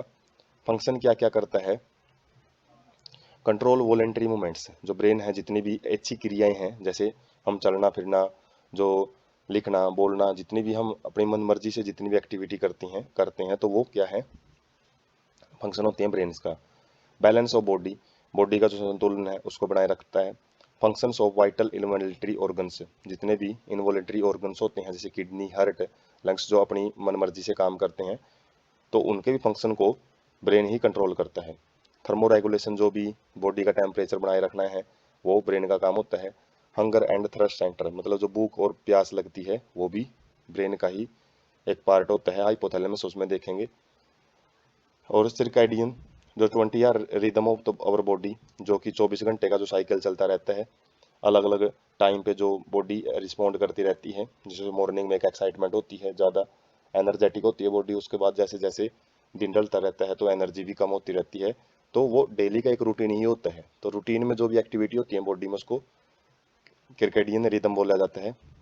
ये circadian rhythm activities of several endocrine glands, जितनी भी एंडोक्राइन ग्लैंड्स हैं जो हम डिटेल में जो नेक्स्ट चैप्टर है उसके अंदर डिस्कस करेंगे, जो कंप्लीट एंडोक्राइन ग्लैंड्स के ऊपर रहेगा, तो उनकी एक्टिविटी को भी ब्रेन है वो कंट्रोल करता है। ह्यूमन बिहेवियर, जो भी मानव का जो व्यवहार है वो कैसा कैसा रिस्पॉन्स शो करता है अलग अलग टाइम पे, जो खुशी है, हैप्पीनेस है, सैडनेस है, इरिटेशन है, तो वो सारा ब्रेन ही कंट्रोल करता है। Site for the processing of, तो मेन साइट का काम करता है किसकी प्रोसेसिंग के लिए, विजन जो हम देखते हैं सुनते हैं, स्पीच बोलते हैं, मेमोरी जो भी हमारे दिमाग में याद रख पाते हैं, इंटेलिजेंस किसी भी काम को सही तरीके से करने का जो बुद्धिमत्ता होती है, इमोशन एंड थॉट जो हमारी भावनाएं हैं विचार हैं उनको प्रोसेस करने का काम ब्रेन का होता है। तो ब्रेन एक बहुत ही इंपॉर्टेंट ऑर्गन होता है सेंट्रल न्यूरल सिस्टम का। उसके बाद है ब्रेन का जो हम बिल्कुल डिटेल्ड पिक देख सकते हैं, अलग अलग भाग होते हैं जो कि जैसे हाइपोथैलेमस है, पिट्यूटरी ग्लैंड्स तो ये एंडोक्राइन ग्लैंड में आ जाती है, पोन्स मेडुला ये किसमें हाइंड ब्रेन में आ जाते हैं, जबकि जो ये ऊपर वाला भाग होता है जो फोल्डेड रीजन दिखाई दे रहा है तो ये क्या होता है, सेरिब्रम होता है, सेरिब्रल हेमिस्फीयर बोलते हैं इसको, सेरिब्रल हेमिस्फीयर। और एक सेरिबेलम होता है, सेरिबेलम हाइंड ब्रेन में आता है। मिड ब्रेन क्या होता है, इन दोनों के बीच में प्रेजेंट होता है। और जो हाइंड ब्रेन है उसमें सेरिबेलम, मेडुला और पोन्स ये तीन भाग आ जाते हैं जो कि स्पाइनल कॉर्ड के साथ ब्रेन को कनेक्ट करते हैं। बाकी जो एक स्पेरिकल स्ट्रक्चर होती है इसको सेरिब्रल हेमिस्फीयर बोलते हैं। और जो सेरिब्रल हेमिस्फीयर दो होते हैं और वो दोनों किसके द्वारा जुड़े होते हैं, कॉर्पस कोलोसम के द्वारा। और इनके बीच में एक हाइपोथैलेमस रीजन होता है जो हम देख सकते हैं ब्लू कलर का जो पोर्शन है, हाइपोथैलेमस जो कि ये वाला पोर्शन है, येलो कलर का पोर्शन, ब्लू कलर का तो न्यूक्लियस एकम्बियंस होते हैं। लेकिन इतने सारे नाम याद रखने की जरूरत नहीं है, जो मेन मेन नाम है जैसे फोर ब्रेन के अंदर क्या क्या टाइप हैं, क्या क्या उसके भाग हैं। फोर ब्रेन में सेरिब्रम आ जाता है, उसके बाद हाइपोथैलेमस आ जाता है, हाइपोथैलेमस बीचों बीच होता है एक स्ट्रक्चर। उसके बाद उससे नीचे वाले भाग को एक छोटा सा जो ब्लू कलर का पार्ट है वो मिड ब्रेन है, थोड़ा ही होता है, ज़्यादा डिटेल नहीं होती इसकी। जबकि उससे नीचे वाला जो भाग है उसको हाइंड ब्रेन बोलते हैं। तो कई बार हम ऐसे बोलते हैं कि ये फोर ब्रेन है, ये मिड ब्रेन है और ये हाइंड ब्रेन है, तो ऊपर वाला जो पोर्शन है वो सारा का सारा फोर ब्रेन में ही आता है, उसके अलग अलग रीजन हो जाते हैं। जबकि जो बीच सी में जो पोर्शन होता है जो ब्लू कलर का हम देख सकते हैं ये मिड ब्रेन होता है, और नीचे वाला जो पोर्शन होता है जैसे पत्ते जैसे स्ट्रक्चर सेरिबेलम होती है। और सेरिबेलम में और सेरिब्रम हेमिस्फीयर में कई बारी जो कंफ्यूजन रहती है, तो सेरिब्रल सेरिब्रल या फिर सेरिब्रम हेमिस्फीयर ये ऊपर वाली स्ट्रक्चर फोर ब्रेन में आती है, सेरिबेलम हाइंड ब्रेन में आता है।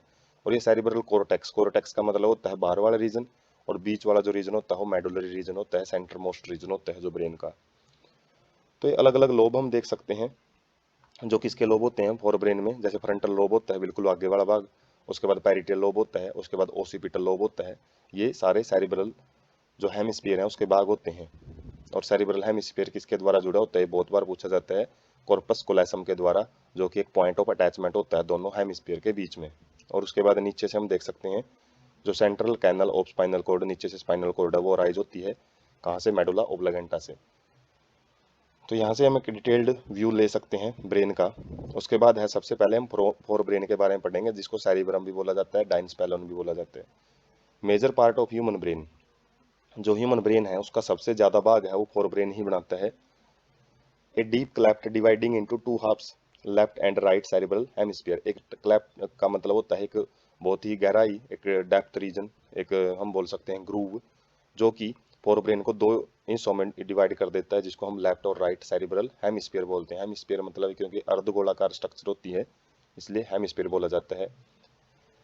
Hemisphere are connected by a track of nerve fibre, जिसको कॉर्पस कोलोसम बोलते हैं। मतलब जो दोनों हेमिस्फीयर हैं वो एक नर्व फाइबर्स के एक रास्ते के द्वारा जुड़े होते हैं जिसको कॉर्पस कोलोसम बोला जाता है। सेरिब्रल कॉर्टेक्स क्या होता है, ये layer of cell which covers the cerebral hemisphere and thrown into prominent fold, जो एक फोल्डिंग सी दिखती है हमको जो ब्रेन के बाहर, जो ट्यूब ऐसा लगता है बहुत सारी ट्यूब आपस में जो फोल्डिंग हुई है उनकी एक दूसरे में लिपटी हुई है, तो वो सेरिब्रल कॉर्टेक्स रीजन कहलाता है। Refer to as grey matter due to greyish appearance. तो इसको ग्रे मैटर भी बोलते हैं जो सेरेब्रल कॉर्टेक्स है, क्योंकि इसका जो अपीयरेंस है, जो रंग है, वो ग्रे दिखाई देता है। और ये ग्रे कलर किस वजह से होता है? Due to neuron cell bodies are concentrated. यहाँ पे जो न्यूरॉन सेल बॉडीज हमने जो देखा था, सेल बॉडीज, वो बहुत ज़्यादा मात्रा में पाई जाती हैं, उन्हीं की वजह से जो ग्रे अपीयरेंस है वो बनती है। Contain motor areas and sensory areas. तो इसके अंदर मोटर का मतलब होता है जो भी सिग्नल टिश्यू के पास भेजे जाएंगे तो वो एरिया होता है, और साथ में जो अलग अलग जो सेंसिज होती है, हमारी 5 सेंसिज, वहाँ से जितने भी सिग्नल लेके आए जाते हैं वो सबसे पहले सेरेब्रल कॉर्टेक्स के पास ही आते हैं। एंड एसोसिएशन एरिया, कुछ दोनों के मिले जुले एरिया भी होते हैं, जो जिसमें कुछ मोटर एरिया होता है, कुछ सेंसरी एरिया होता है। Large region neither clearly sensory और मोटर। तो ये कुछ ऐसे एरिया होते हैं जो कि हम ये नहीं बता सकते कि सेंसरी या फिर मोटर है, मतलब दोनों काम करते हैं। Responsible for complex functions like intersensory association, memory and communication. तो इसमें जो कॉम्प्लेक्स फंक्शन है वो किए जाते हैं, जैसे दो सेंसेस के बीच में जो एसोसिएशन है, मान लो जो एक जैसे हमारा ईयर है वो सुनने से रिलेटेड सेंसेस भेज रहा है, आई है वो देखने से रिलेटेड सेंसेस भेजेगा, उनके बीच में जो एक कोरिलेशन बैठाना है, कि जैसे हमको वीडियो में देखते हैं कई बारी आवाज़ बाद में आती है, और जो वो होठ है बोलने की जो कला, वो जो एक प्रोसेस है वो पहले हो जाती है। तो ये ब्रेन के पास ये सिग्नल दोनों एक साथ पहुंचते हैं, और जिसकी वजह से वो इस चीज़ का गैस कर लेता है, उस हिसाब से उसको आइडिया लगता है कि यहाँ पे कुछ ना कुछ गड़बड़ी है। और मेमोरी है, जो याद रखने के जो प्रोसीजर है, वो भी कॉम्प्लेक्स प्रोसेस होती हैं। कम्युनिकेशन, जब हम बातचीत करते हैं तो जो बंदा जिससे बात कर रहे हैं उसकी बात सुन भी रहे हैं, साथ में उसको देख भी रहे हैं, और साथ में उसका रिप्लाई भी कर रहे हैं, तो बड़ी कॉम्प्लेक्स प्रोसेस होती हैं। तो उन प्रोसेसेज को ये एसोसिएशन एरियाज वो देखते हैं। तो 3 एरियाज हैं, motor areas, sensory areas and association areas. उसके बाद है inner part of cerebral hemisphere, जिसको हम मेडुलाई बोल सकते हैं, जो सेंट्रल पार्ट होते हैं। तो उसमें क्या होते हैं? Fibres of the track covered with the myelin sheath. तो यहाँ पे जो भी एक्जोन है वहाँ पे माइलिन शीथ के द्वारा कवरिंग होती है, और जिसकी वजह से वहाँ पे जो अपीयरेंस है वो व्हाइट कलर की दिखाई देती है, जिसकी जिसकी वजह से उसको व्हाइट मैटर भी बोलते हैं। तो सेरिब्रम के जो बाहर वाला रीजन होता है उसको हम ग्रे मैटर बोलते हैं, ग्रे अपीयरेंस की वजह से, और जो इनर पार्ट होता है उसको व्हाइट मैटर बोला जाता है। उसके बाद है फोर ब्रेन में ही थैलेमस एंड हाइपोथैलेमस। तो ये भी भाग हैं, जैसे हमने जो सेरिब्रम पढ़ा है, तो थैलेमस एंड हाइपोथैलेमस ये भी जो फोर ब्रेन है उसके भाग होते हैं। तो थैलेमस क्या होता है? Cerebrum wraps around a structure, एक स्ट्रक्चर पे, जैसे हम जैसे कोई भी एक स्ट्रक्चर है उसके ऊपर हम धागा लपेट देते हैं, तो इसी प्रकार से जो ये फोल्डिंग वाला पोर्शन है वो एक स्ट्रक्चर के अराउंड लिपटा होता है, जिसको थैलेमस बोला जाता है। Major coordinating centre for sensory and motor signal. तो ये भी एक कोऑर्डिनेटिंग का मतलब समन्वय बना के रखता है किस किस के बीच में, जो सेंसरी सिग्नल आते हैं ब्रेन के पास, और जो उसके प्रति में जो रिस्पोंडिव सिग्नल भेजे जाते हैं, तो उनके बीच में एक समन्वय बना के रखता है। उसके बाद hypothalamus lies at the base of thalamus, thalamus के बिल्कुल बेस में प्रेजेंट होता है ये, और contain a number of centre which control body temperature, अर्ज ऑफ ईटिंग एंड ड्रिंकिंग। तो इसके पास बहुत सारे सेंटर प्रेजेंट होते हैं, केंद्र प्रेजेंट होते हैं, जहाँ से बॉडी को कंट्रोल, बॉडी टेम्परेचर कंट्रोल किया जाता है। अर्ज का मतलब होता है इच्छा, खाने की जो इच्छा है, पीने की जो इच्छा है, मतलब थ्रस्ट है, हंगर सेंटर है, उनको बोल सकते हैं। Also contain several groups of neurosecretory cells releasing hypothalamic hormone. और साथ में जितने भी जो एंडोक्राइन सिस्टम हम देखते हैं, जो कि चैप्टर नंबर 22 में देखेंगे, अलग अलग टाइप की जो एंडोक्राइन ग्लैंड्स हैं, उनके काम को देखने वाली जो एक पिट्यूटरी ग्लैंड होती है, जिसको मास्टर ग्लैंड बोलते हैं, और उसके भी काम को देखने वाली एक हाइपोथैलेमस पोर्शन होता है, ब्रेन। तो ब्रेन के अंदर जो हाइपोथैलेमिक पार्ट है वो उसको सुपर मास्टर ग्लैंड बोलते हैं, और ये super master gland pituitary glands के काम को कैसे देखता है? हाइपोथैलेमिक हार्मोन के द्वारा। तो वहाँ पे भी हाइपोथैलेमस हम डिटेल में पढ़ेंगे, जो ग्लैंड्स वाला पार्ट आएगा, और यहाँ पे इसलिए कम डिटेल दे रखी है इसकी। इसके बाद में एक लिम्बिक लोब या फिर लिम्बिक सिस्टम होता है। वो क्या होता है? Complex structure formed by inner part of cerebral hemisphere and a group of associated deep structure like amygdala and hippocampus. तो हिप्पोकैम्पस और अमेगडाला ये भाग होते हैं जो कि एक ग्रुप बनाते हैं, किसके अंदर? सेरिब्रल हेमिस्फीयर के अंदर के इनर पार्ट्स के अंदर एक स्ट्रक्चर पाई जाती है, ये complex structure, along with hypothalamus involve in. तो ये लिम्बिक लोब होता है जो सेरिब्रल हेमिस्फीयर में है, और हाइपोथैलेमस के साथ मिलके ये क्या काम करता है, जो सेक्सुअल बिहेवियर है, सेक्सुअल अट्रैक्शन वगैरह है, उसको देखता है। एक्सप्रेशन ऑफ इमोशनल रिएक्शन, जो इमोशनल रिएक्शन है, जैसे कि हम कई बार उत्तेजित हो जाते हैं, कई बार बहुत खुश होते हैं, कई बार जो रेज है, जो गुस्सा हो जाता है, और कई बार जो फियर एंड मोटिवेशन, कई बार डर हो जाता है, कई बार मोटिवेटेड रहते हैं। तो अलग अलग प्रकार के जितने भी इमोशन है, इमोशन को कंट्रोल करने वाला जो लिम्बिक सिस्टम, कौन कौन दोनों मिलकर काम करते हैं इसमें, हाइपोथैलेमस और सेरिब्रम दोनों मिलकर कॉम्प्लेक्स स्ट्रक्चर बनाते हैं, जिसको लिम्बिक लोब या लिम्बिक सिस्टम बोला जाता है। उसके बाद है जो हम अलग अलग पार्ट हमने देखे हैं फोर ब्रेन के, उसमें देख सकते हैं सेरिब्रम जो बाहर वाला पार्ट होता है, थैलेमस जो बेस में प्रेजेंट होता है, जो कि यहाँ पे हाईलाइट करके दिखा रखे है, ये पोर्शन है केवल, ये वाला तो सेरिबेलम में जो हाइंड ब्रेन में चला जाता है। उसके बाद हाइपोथैलेमस जो हमने वहाँ भी देखा था, एक छोटा सा पार्ट होता है जो कि हाइपोथैलेमिक हार्मोन छोड़ता है, जो कि जितनी भी एंडोक्राइन फंक्शन होते हैं, केमिकल सिग्नलिंग है, वो हाइपोथैलेमस के द्वारा ही किए जाते हैं। उसके बाद है mid brain and hind brain. तो देख सकते हैं ये दोनों एक ही स्लाइड में कवर अप कर लेंगे, बाकी जो फोर ब्रेन है वो काफी स्लाइड में कवर अप किया है, तो ज्यादा पार्ट फोर ब्रेन का ही होता है। मिड ब्रेन और हाइंड ब्रेन के पास कम ही पोर्शन प्रेजेंट होते हैं। तो मिड ब्रेन में क्या होता है, located between thalamus and hypothalamus and pons of the hind brain. तो हाइंड ब्रेन का एक पोन्स भाग होता है वो, और थैलेमस और हाइपोथैलेमस के बीच में एक छोटा सा भाग प्रेजेंट होता है, मिड ब्रेन बोलते हैं उसको। और इसके बाद क्या होते हैं, सेरिब्रल एक्वाडक्ट, ये क्या होती है, कैनल होती है, called passing through the mid brain.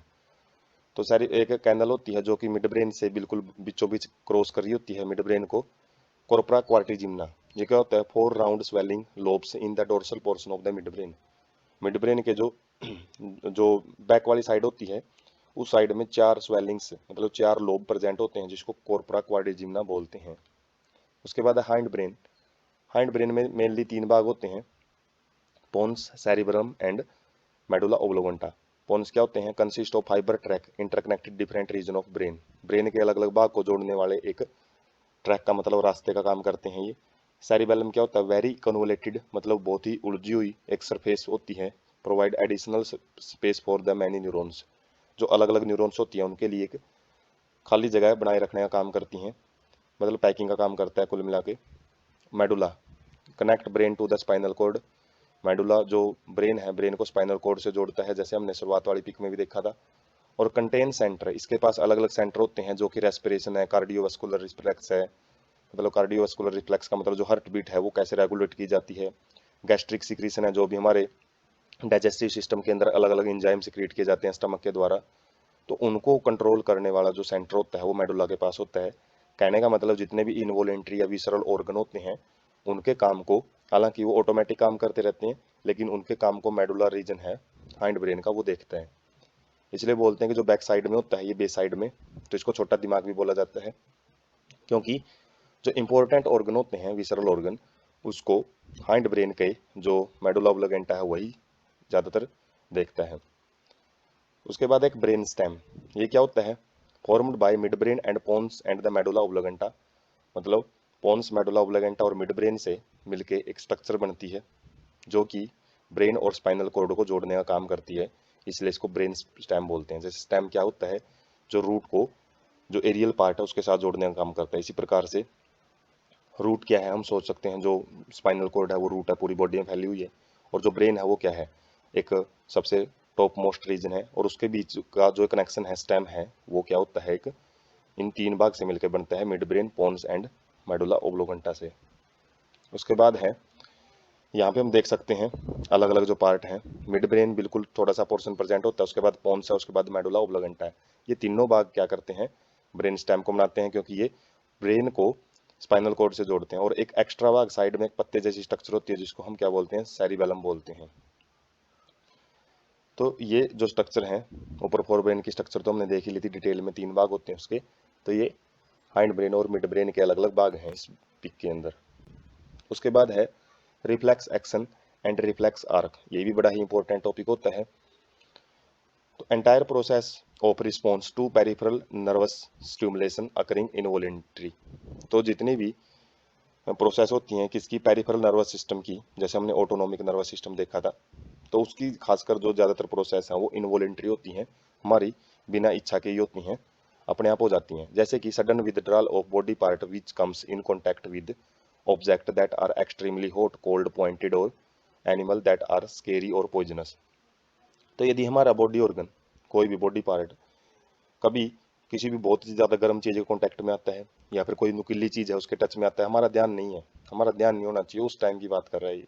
या फिर किसी ऐसे एनिमल के टच में आ जाता है, जैसे पीछे से कोई डॉग है वो एकदम से टच कर ले, तो उसके प्रति क्या होता है, हमारा एक वो पार्ट है वो पीछे की तरफ ऑटोमेटिकली हट जाता है। तो ये जो एक्शन होता है इसको रिफ्लेक्स पाथवे के द्वारा कंट्रोल किया जाता है।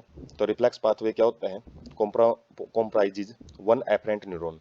तो सबसे पहले तो जो सिग्नल आया हॉट, जो भी हॉट है, कोल्ड है, पॉइंटेड ऑब्जेक्ट से, तो उसको रिसेप्टर के द्वारा एक इफरेंट न्यूरॉन कहाँ पे लेके आती है, स्पाइनल कॉर्ड के अंदर लेके आती है। और उसके बाद एक इफरेंट न्यूरॉन होती है जो कि उसके बाद जो भी सिग्नल, जो भी कमांड करवाना है उस बॉडी पार्ट से, उसको कौन करवाता है, एक्साइटरी न्यूरॉन्स करवाती हैं। Afferent neurons receive signal from a sensory organ. कोई भी सेंसरी ऑर्गन हो सकता है, जैसे टच है तो स्किन से एक सिग्नल लेके आएंगी एफरेंट न्यूरॉन और उसको ट्रांसमिट किया जाएगा किसके अंदर, via dorsal nerve root into the spinal cord.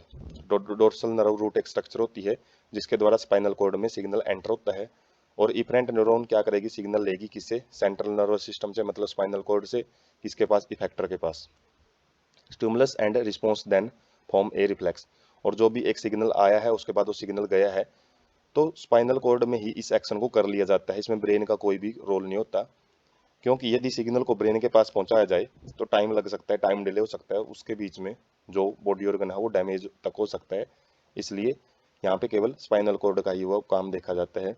उसके बाद हम पिक से देख सकते हैं, ये जो एनसीईआरटी का पिक है, इसमें जैसे कोई भी हॉट ऑब्जेक्ट से एक सिग्नल बना, सिग्नल रेड कलर से दिखाया गया है, और जो एक लाइन सी है ये जो डोर्सल नर्व रूट है उससे एंटर करेगी स्पाइनल कॉर्ड में। स्पाइनल कॉर्ड में फिर रिले एंड न्यूरॉन सेंटर कुछ होते हैं जो कि सिग्नल को पहचानते हैं।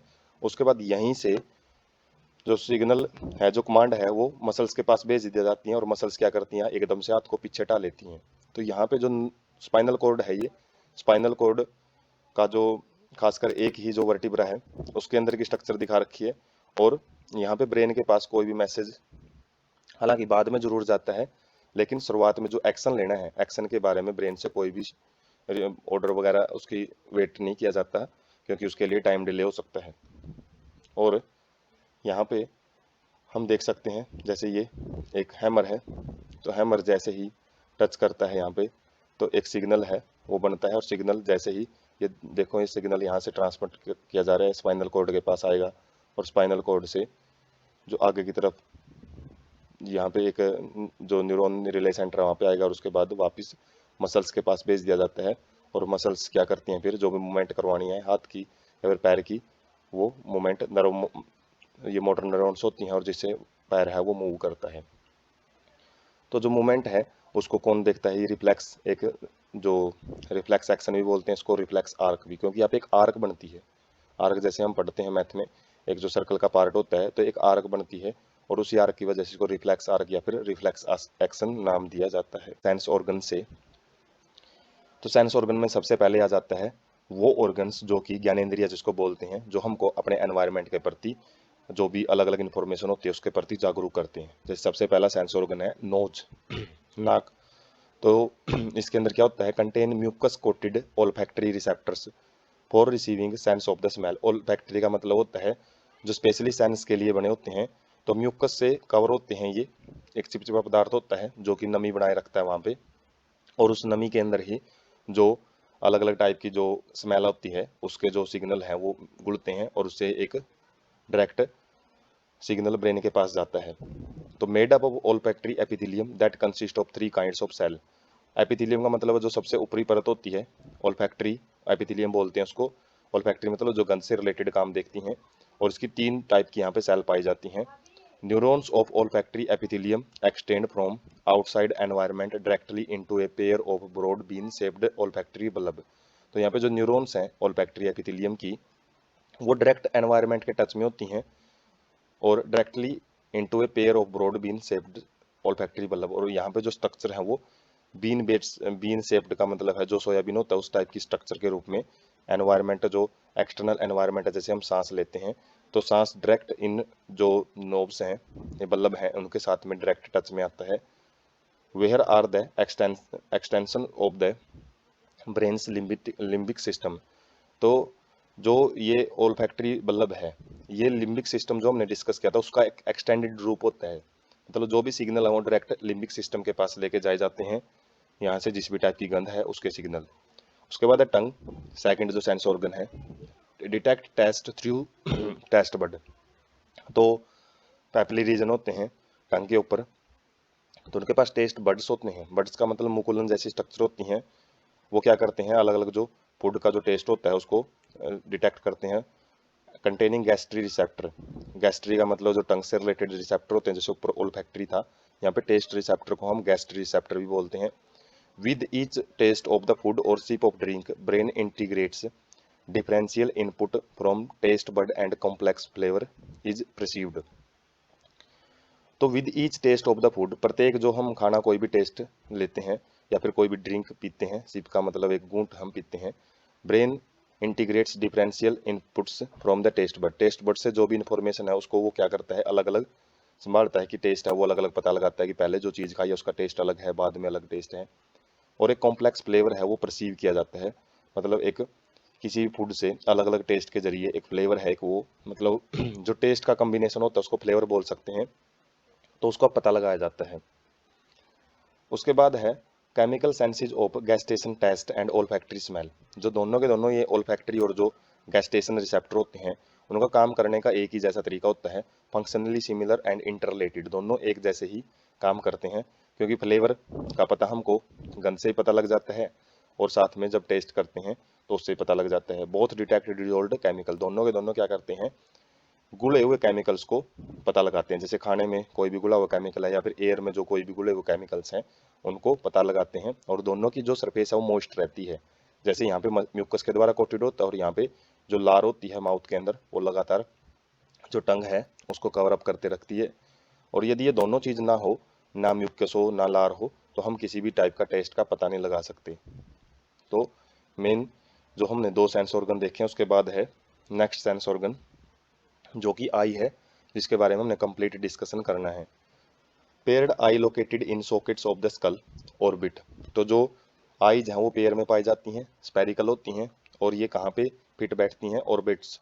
ऑर्बिट्स क्या होते हैं, जो खोपड़ी के जो आगे वाला भाग होता है उसमें कुछ खाली जगह होती हैं, उनके अंदर फिट बैठती हैं आई। पार्ट्स ऑफ एन आई, आई के क्या क्या भाग होते हैं, अडल्ट ह्यूमन बाई आई बाल, जो आई बाल होती है वो एक स्पेरिकल गोल स्ट्रक्चर होती है और इसकी तीन लेयर होती हैं, तीन वाल होती हैं। सबसे बाहर वाली लेयर को स्क्लेरा बोलते हैं। External layer is composed of dense connective tissue, मतलब बिल्कुल पैक कनेक्टिव टिश्यू होते हैं इसके बीच में। जो हमने टिश्यू पढ़े थे, connective loose connective tissue and dense connective tissue, उन्हीं में डेंस कनेक्टिव टिश्यू एक इसका टाइप है। कोरोइड क्या होती है, सेकंड लेयर होती है। Middle layer contains many blood vessels and look bluish in colour. तो ये नीले रंग की दिखाई देती है और इसके अंदर काफी ब्लड वेसल्स है वो प्रेजेंट होती हैं, जो कि न्यूट्रिशन वगैरह लेके आती हैं आई के अंदर। Thin over posterior 2/3 of the eye ball, but it becomes thick in exterior part to form ciliary body. तो जो पोस्टीरियर भाग होता है, 2/3 भाग, मतलब ज्यादातर जो भाग है वो तो इसका थिन होता है, पीछे वाला भाग होता है जो, और जो आगे वाला भाग है वो थोड़ा सा क्या हो जाता है, थिक हो जाता है, जो कि सिलेरी बॉडी बनाएगा, सिलेरी मसल्स बनाता है, जो कि आई लेंस को लिए रखती हैं, और आई लेंस की जो थिकनिंग होती है उसका जो फोकल लेंथ होती है उसको कंट्रोल करने का काम सिलेरी मसल्स का होता है। सिलेरी बॉडी क्या है, formed a pigmented and opaque structure iris visible coloured portion. तो ये क्या होती हैं, एक ओपैक स्ट्रक्चर बनाती हैं जो कि हमको आई के अंदर दिखाई देता है, एक वाइटिश जो कलर होती हैं, तो वो आइरिस होता है। और ये विजिबल कलर्ड पोर्शन, मतलब आई में जो हम विजिबल पोर्शन देखते हैं व्हाइट कलर का जो पोर्शन है वो कोरोइड का ही बना होता है। उसके बाद है कॉर्निया। तो कॉर्निया क्या है, anterior portion of this layer. तो इसका जो कॉर्निया का बिल्कुल अंदर वाली जो लेयर होती है वो eye ball contains a transparent crystalline lens by ligament from ciliary body. Ciliary body से कुछ लिगामेंट अटैच होते हैं, जो कि आई जो एंटीरियर पार्ट होता है इसका कॉर्निया का, वो एक लेंस लिए होता है। लेंस का काम क्या होता है, कन्वर्ज करना, जो भी स्टिमुलस आते हैं, जो भी लाइट रेज आती हैं उसको किसके ऊपर, रेटिना के ऊपर। जो रेटिना हम जो इनर मोस्ट लेयर देखेंगे तो वो क्या करते हैं, तो लेंस का काम मेनली किसके द्वारा कंट्रोल किया जाता है? सिलेरी बॉडी के द्वारा। प्यूपिल क्या है? Aperture surrounded by iris in front of lens. Lens के आगे एक छिद्र होता है जो कि आइरिस के द्वारा कंट्रोल किया जाता है, और उसी छिद्र से क्या है, लाइट है वो एंटर करती है। जैसे जो डार्क पोर्शन होता है आई का, डार्क होता है कईयों में, जो ब्लू है, ग्रीन है, अलग अलग टाइप का होता है। तो जो भी ये कलर्ड पोर्शन होता है, ये ऊपर उसकी बात की गई थी जो सिलेरी बॉडी की वजह से दिखाई देता है। जबकि जो व्हाइट कलर का जो पोर्शन होता है आई के अंदर, वो स्क्लेरा लेयर होती है। वो जो राउंडेड कलर का पोर्शन है, जो कि ब्लैक भी होता है, ब्लू भी होता है, ग्रीन भी होता है, तो ये कलर्ड पोर्शन होता है, वो सिलेरी बॉडी की वजह से दिखाई देता है। और सिलेरी बॉडी की वजह से जो एक कलर्ड पार्ट है उसके अंदर भी एक डॉट सा स्ट्रक्चर दिखाई देती है, बिल्कुल ब्लैक कलर की, वो मेनली प्यूपिल कहलाता है। Diameter of प्यूपिल is regulated by muscle fibres of the iris. जो प्यूपिल का जो डायमीटर है उसको कम ज़्यादा करना है तो वो आइरिस के द्वारा कंट्रोल किया जाता है, आइरिस की जो मसल फाइबर्स हैं। क्योंकि यदि लाइट कम है तो जो प्यूपिल है वो फैल जाती हैं, जो डायमीटर बढ़ जाता है, और जब लाइट बहुत ज़्यादा है तो प्यूपिल्स बिल्कुल जो डायमीटर है वो श्रिंक हो जाता है। तो उसके बाद है जो हम पिक है, यहाँ से क्लियरिटी ले सकते हैं। जैसे सबसे बाहर वाली जो लेयर है स्क्लेरा है, वाइट कलर की जो लेयर दिखाई दे रही है। उसके बाद अंदर वाली लेयर कोरोइड है, यहाँ पे रेड कलर की दिखा रखी है क्योंकि इसके अंदर ब्लड वेसल्स है वो प्रेजेंट होती हैं। उसके बाद जो अंदर वाली लेयर है वो रेटिना होती है, और रेटिना का जो बाहर वाला जो आगे वाला पार्ट होता है वो लेंस बनाता है, जबकि जो कोरोइड का आगे वाला पोर्शन होता है वो सिलेरी बॉडी बनाता है। और सिलेरी बॉडी क्या करती है? सिलेरी बॉडी के अंदर कुछ सिलेरी मसल्स होती हैं जो कि आइरिस के जो आइरिस को बनाती हैं। आइरिस एक अपर्चर बनाए रखते हैं और वो अपर्चर से ही लाइट एंटर करती है, जिसको प्यूपिल बोलते हैं। और सिलेरी बॉडी से जो लिगामेंट हैं, जो रेसे होते हैं जिसके द्वारा लेंस है वो अटैच रहता है एक जगह पे, उसको फिक्स बना के रखने का काम करते हैं। और उसके बाद जो कलर्ड पार्ट होता है जो कि ब्लू ब्लैक वगैरह अलग अलग पर्सन में अलग अलग दिखाई देता है, तो वो क्या पार्ट होता है? वो जो हमने डिस्कस किया था, जो कि वैसे कॉर्निया ट्रांसपेरेंट लेयर होती है, और जो कोरोइड है, कोरोइड का पार्ट ही होता है एंटीरियर पार्ट, जो कलर्ड पार्ट हमको दिखाई देता है। किसकी वजह से? सिलेरी मसल्स की वजह से, आइरिस की वजह से बोल सकते हैं। और स्क्लेरा काम प्रोटेक्शन का होता है। इसी प्रकार से कंजुक्टिवा कंजक्शन लेयर होती है, प्रेजेंट होती है, जो कि आइरिस को जो खासकर जो कॉर्निया है, जो बाहर वाली जो एक ट्रांसपेरेंट एक ग्लास जैसी स्ट्रक्चर है, उसको स्क्लेरिड जो स्क्लेरा लेयर है उसके साथ जोड़ने का काम करती हैं। और एक पॉइंट होते हैं दो, एक मैकुला रीजन होता है, मैकुला में जो एक डिप्रेशन सा होता है वो येलो पॉइंट होता है क्योंकि जो लाइट है इसी पॉइंट के ऊपर बनती है। और एक डार्क पॉइंट होता है जहाँ से जो ऑप्टिक डिस्क बोलते हैं इसको, जहाँ से ऑप्टिक नर्व्स हैं वो अराइज होती हैं। तो आई का जो अलग अलग कॉम्प्लेक्स व्यू देख सकते हैं, जहाँ अंदर है विट्रस बॉडी बोलते हैं, इसके अंदर विट्रस फ्लूइड भरा होता है, और बाहर के जो पोर्शन है उसके अंदर एक्वस फ्लूइड है, एक्वस ह्यूमर है उसको बोलते हैं।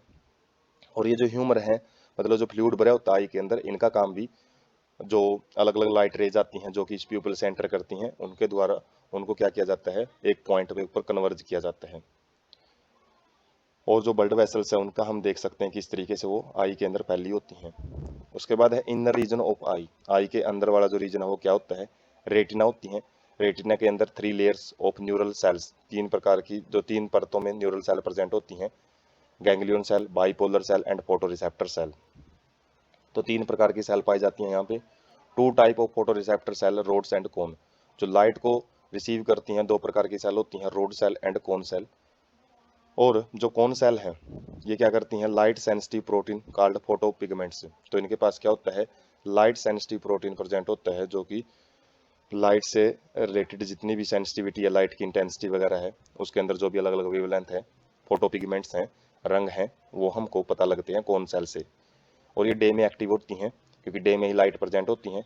डे लाइट फोटोपिक विजन है जो वो कोन सेल के द्वारा देखा जाता है, और कलर विजन भी वो कोन सेल के फंक्शन होते हैं। मतलब लाइट को, और लाइट के अंदर ये अलग अलग कलर हैं वो कौन सेल संभालते हैं, उनको जो पता लगाना है। 3 layers of cones respond to red, green and blue lights. तो मेनली जो प्राइमरी कलर होते हैं ये red, green and blue light होती हैं, और इन्हीं को जो कौन सेल हैं वो डिटेक्ट करती हैं। Sensation of different colour are produced by various combination of photo pigments. तो जो डिफरेंट कलर्स होते हैं, अलग अलग कलर की जो सेंसेशन है, मतलब जो एक स्टिमुलस है, वो इन्हीं कलर के, इन्हीं फोटो पिगमेंट्स के कम्बिनेशन से निकाले जाते हैं। जैसे प्राइमरी कलर तो ये होती हैं, उसके बाद सेकेंडरी कलर इन्हीं के कम्बिनेशन से बनते हैं। तो कलर तो लाखों करोड़ों हो सकते हैं।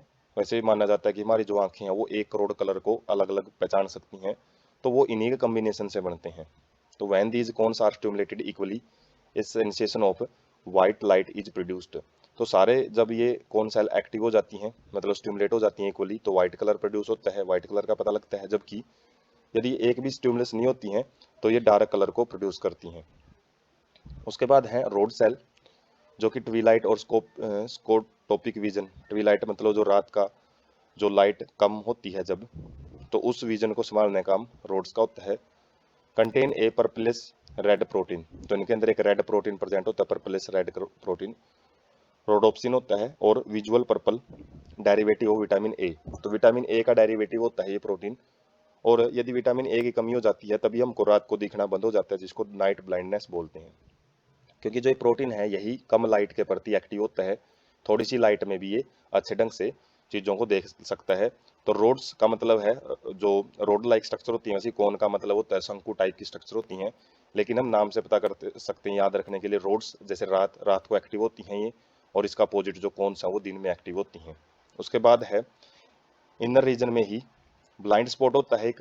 Optic nerves leave eye and retinal blood vessels enter in at a point middle to and slightly above posterior pole of the eye ball.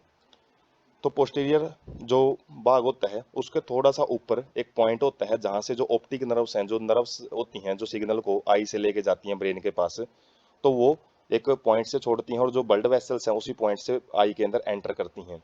तो उसको ब्लाइंड स्पॉट बोला जाता है। ब्लाइंड स्पॉट क्यों? क्योंकि यहाँ पे कोई इमेज नहीं बनती है, ये एरिया में डार्क रहता है, इसलिए ब्लाइंड स्पॉट बोलते हैं। Photo receptor cells are not present in that region, इसलिए भी इसको ब्लाइंड बोलते हैं, क्योंकि जो रोड एंड कोन सेल हैं वो यहाँ पे अब्सेंट होती हैं। मैकुला लुटिया, ये क्या होता है? Yellow pigment spot at the posterior pole of the eye lateral to the blind spot. तो ये येलो पिगमेंटेड स्पॉट होता है, जिसको येलो पॉइंट भी बोलते हैं, जो कि posterior pole of eye lateral to the blind spot के लेटरल साइड में होता है, पोस्टीरियर रीजन में ही होता है, पीछे वाले रीजन में प्रेजेंट होता है, जहाँ पे इमेज बनती है। फोविया क्या होता है? एक central pit in the macula lutea where the only cones are densely packed with greatest visual activity या एसयूटी रिजोल्यूशन। मतलब एक ऐसा रीजन होता है जहाँ पे बहुत ज़्यादा कौन सेल हैं वो पास पास में प्रेजेंट होती हैं, और इसी रीजन पे आके जो लाइट है उसको फोकस किया जाता है, और अलग अलग जो कौन सेल एक्टिव होती हैं उसके बेस पे जो इमेज है वो आई के अंदर बनती हैं, उसको डिटेक्ट किया जाता है।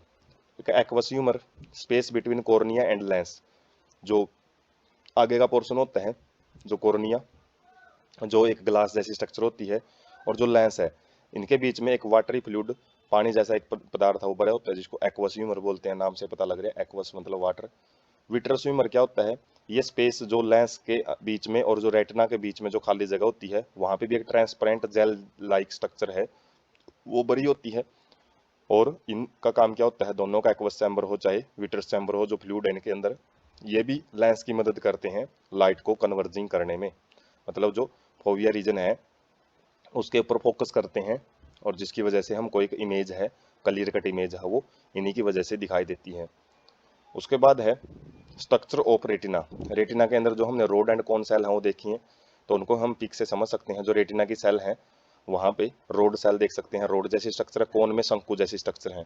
और यहाँ पे कौन सेल को देख सकते हैं, एक ब्लू पिगमेंट के प्रति एक्टिव होती है, एक ग्रीन के प्रति, एक रेड के प्रति। तो ये अलग अलग, जैसे ही ये जो भी रोड सेल हैं एक्टिव होती हैं उसी के बेस पे कलर है वो प्रोडक्शन होता है, कलर पता लगता है। और यहाँ पे हम देख सकते हैं जो माइक्रोस्कोपिक व्यू है, एक ब्लाइंड स्पॉट होता है जहाँ से जो नर्व्स हैं वो आई से बाहर निकलती हैं, और जो ब्लड वेसल्स हैं वो एंटर करती हैं, और एक मैकुला स्पेस येलो स्पॉट होता है जहाँ पे इमेज बनती हैं। और जो और रियलिस्टिक पिक है वो हम देख सकते हैं, जो ऊपर वाली पिक है इसी को 3D के अंदर हमने रिप्रेजेंट किया है, और इसके अंदर देख सकते हैं जो ये शंकु जैसी सेल्स हैं ये कौन सेल होती हैं, और जो रोड टाइप की सेल्स हैं ये जो कम लाइट के प्रति सेंसिटिव होती हैं, तो वो रात के टाइम पे जो विजन है उसको स्कोटोपिक विजन या फिर ट्विलाइट विजन उसको संभालने का काम करती हैं, और जो कौन सेल हैं वो अलग अलग कलर के प्रति सेंसिटिव होती हैं। उसके बाद अब मैकेनिज्म ऑफ विजन, हमको जो दिखाई देता है वो किस तरीके से जो एक्टिविटी है आई के अंदर वो होती हैं वो देखते हैं। Light rays in visible wavelength through the cornea and lens. तो जो लाइट रेज हैं वो विजिबल वेवलेंथ की वो आई कॉर्निया के थ्रू और लेंस के थ्रू एंटर करती हैं। वैसे कॉर्निया के थ्रू स्टार्टिंग में एंटर करेगी। Focused on retina generated potential impulse in the rods and the cone cells. तो जैसे ही रेटिना के ऊपर उनको फोकस किया जाता है तो रोड और कोन सेल में पोटेंशियल बनता है, इलेक्ट्रिक पोटेंशियल क्रिएट होता है। Photo sensitive compound photo pigments I is composed of obscene and protein retinal and I and aldehyde of vitamin A.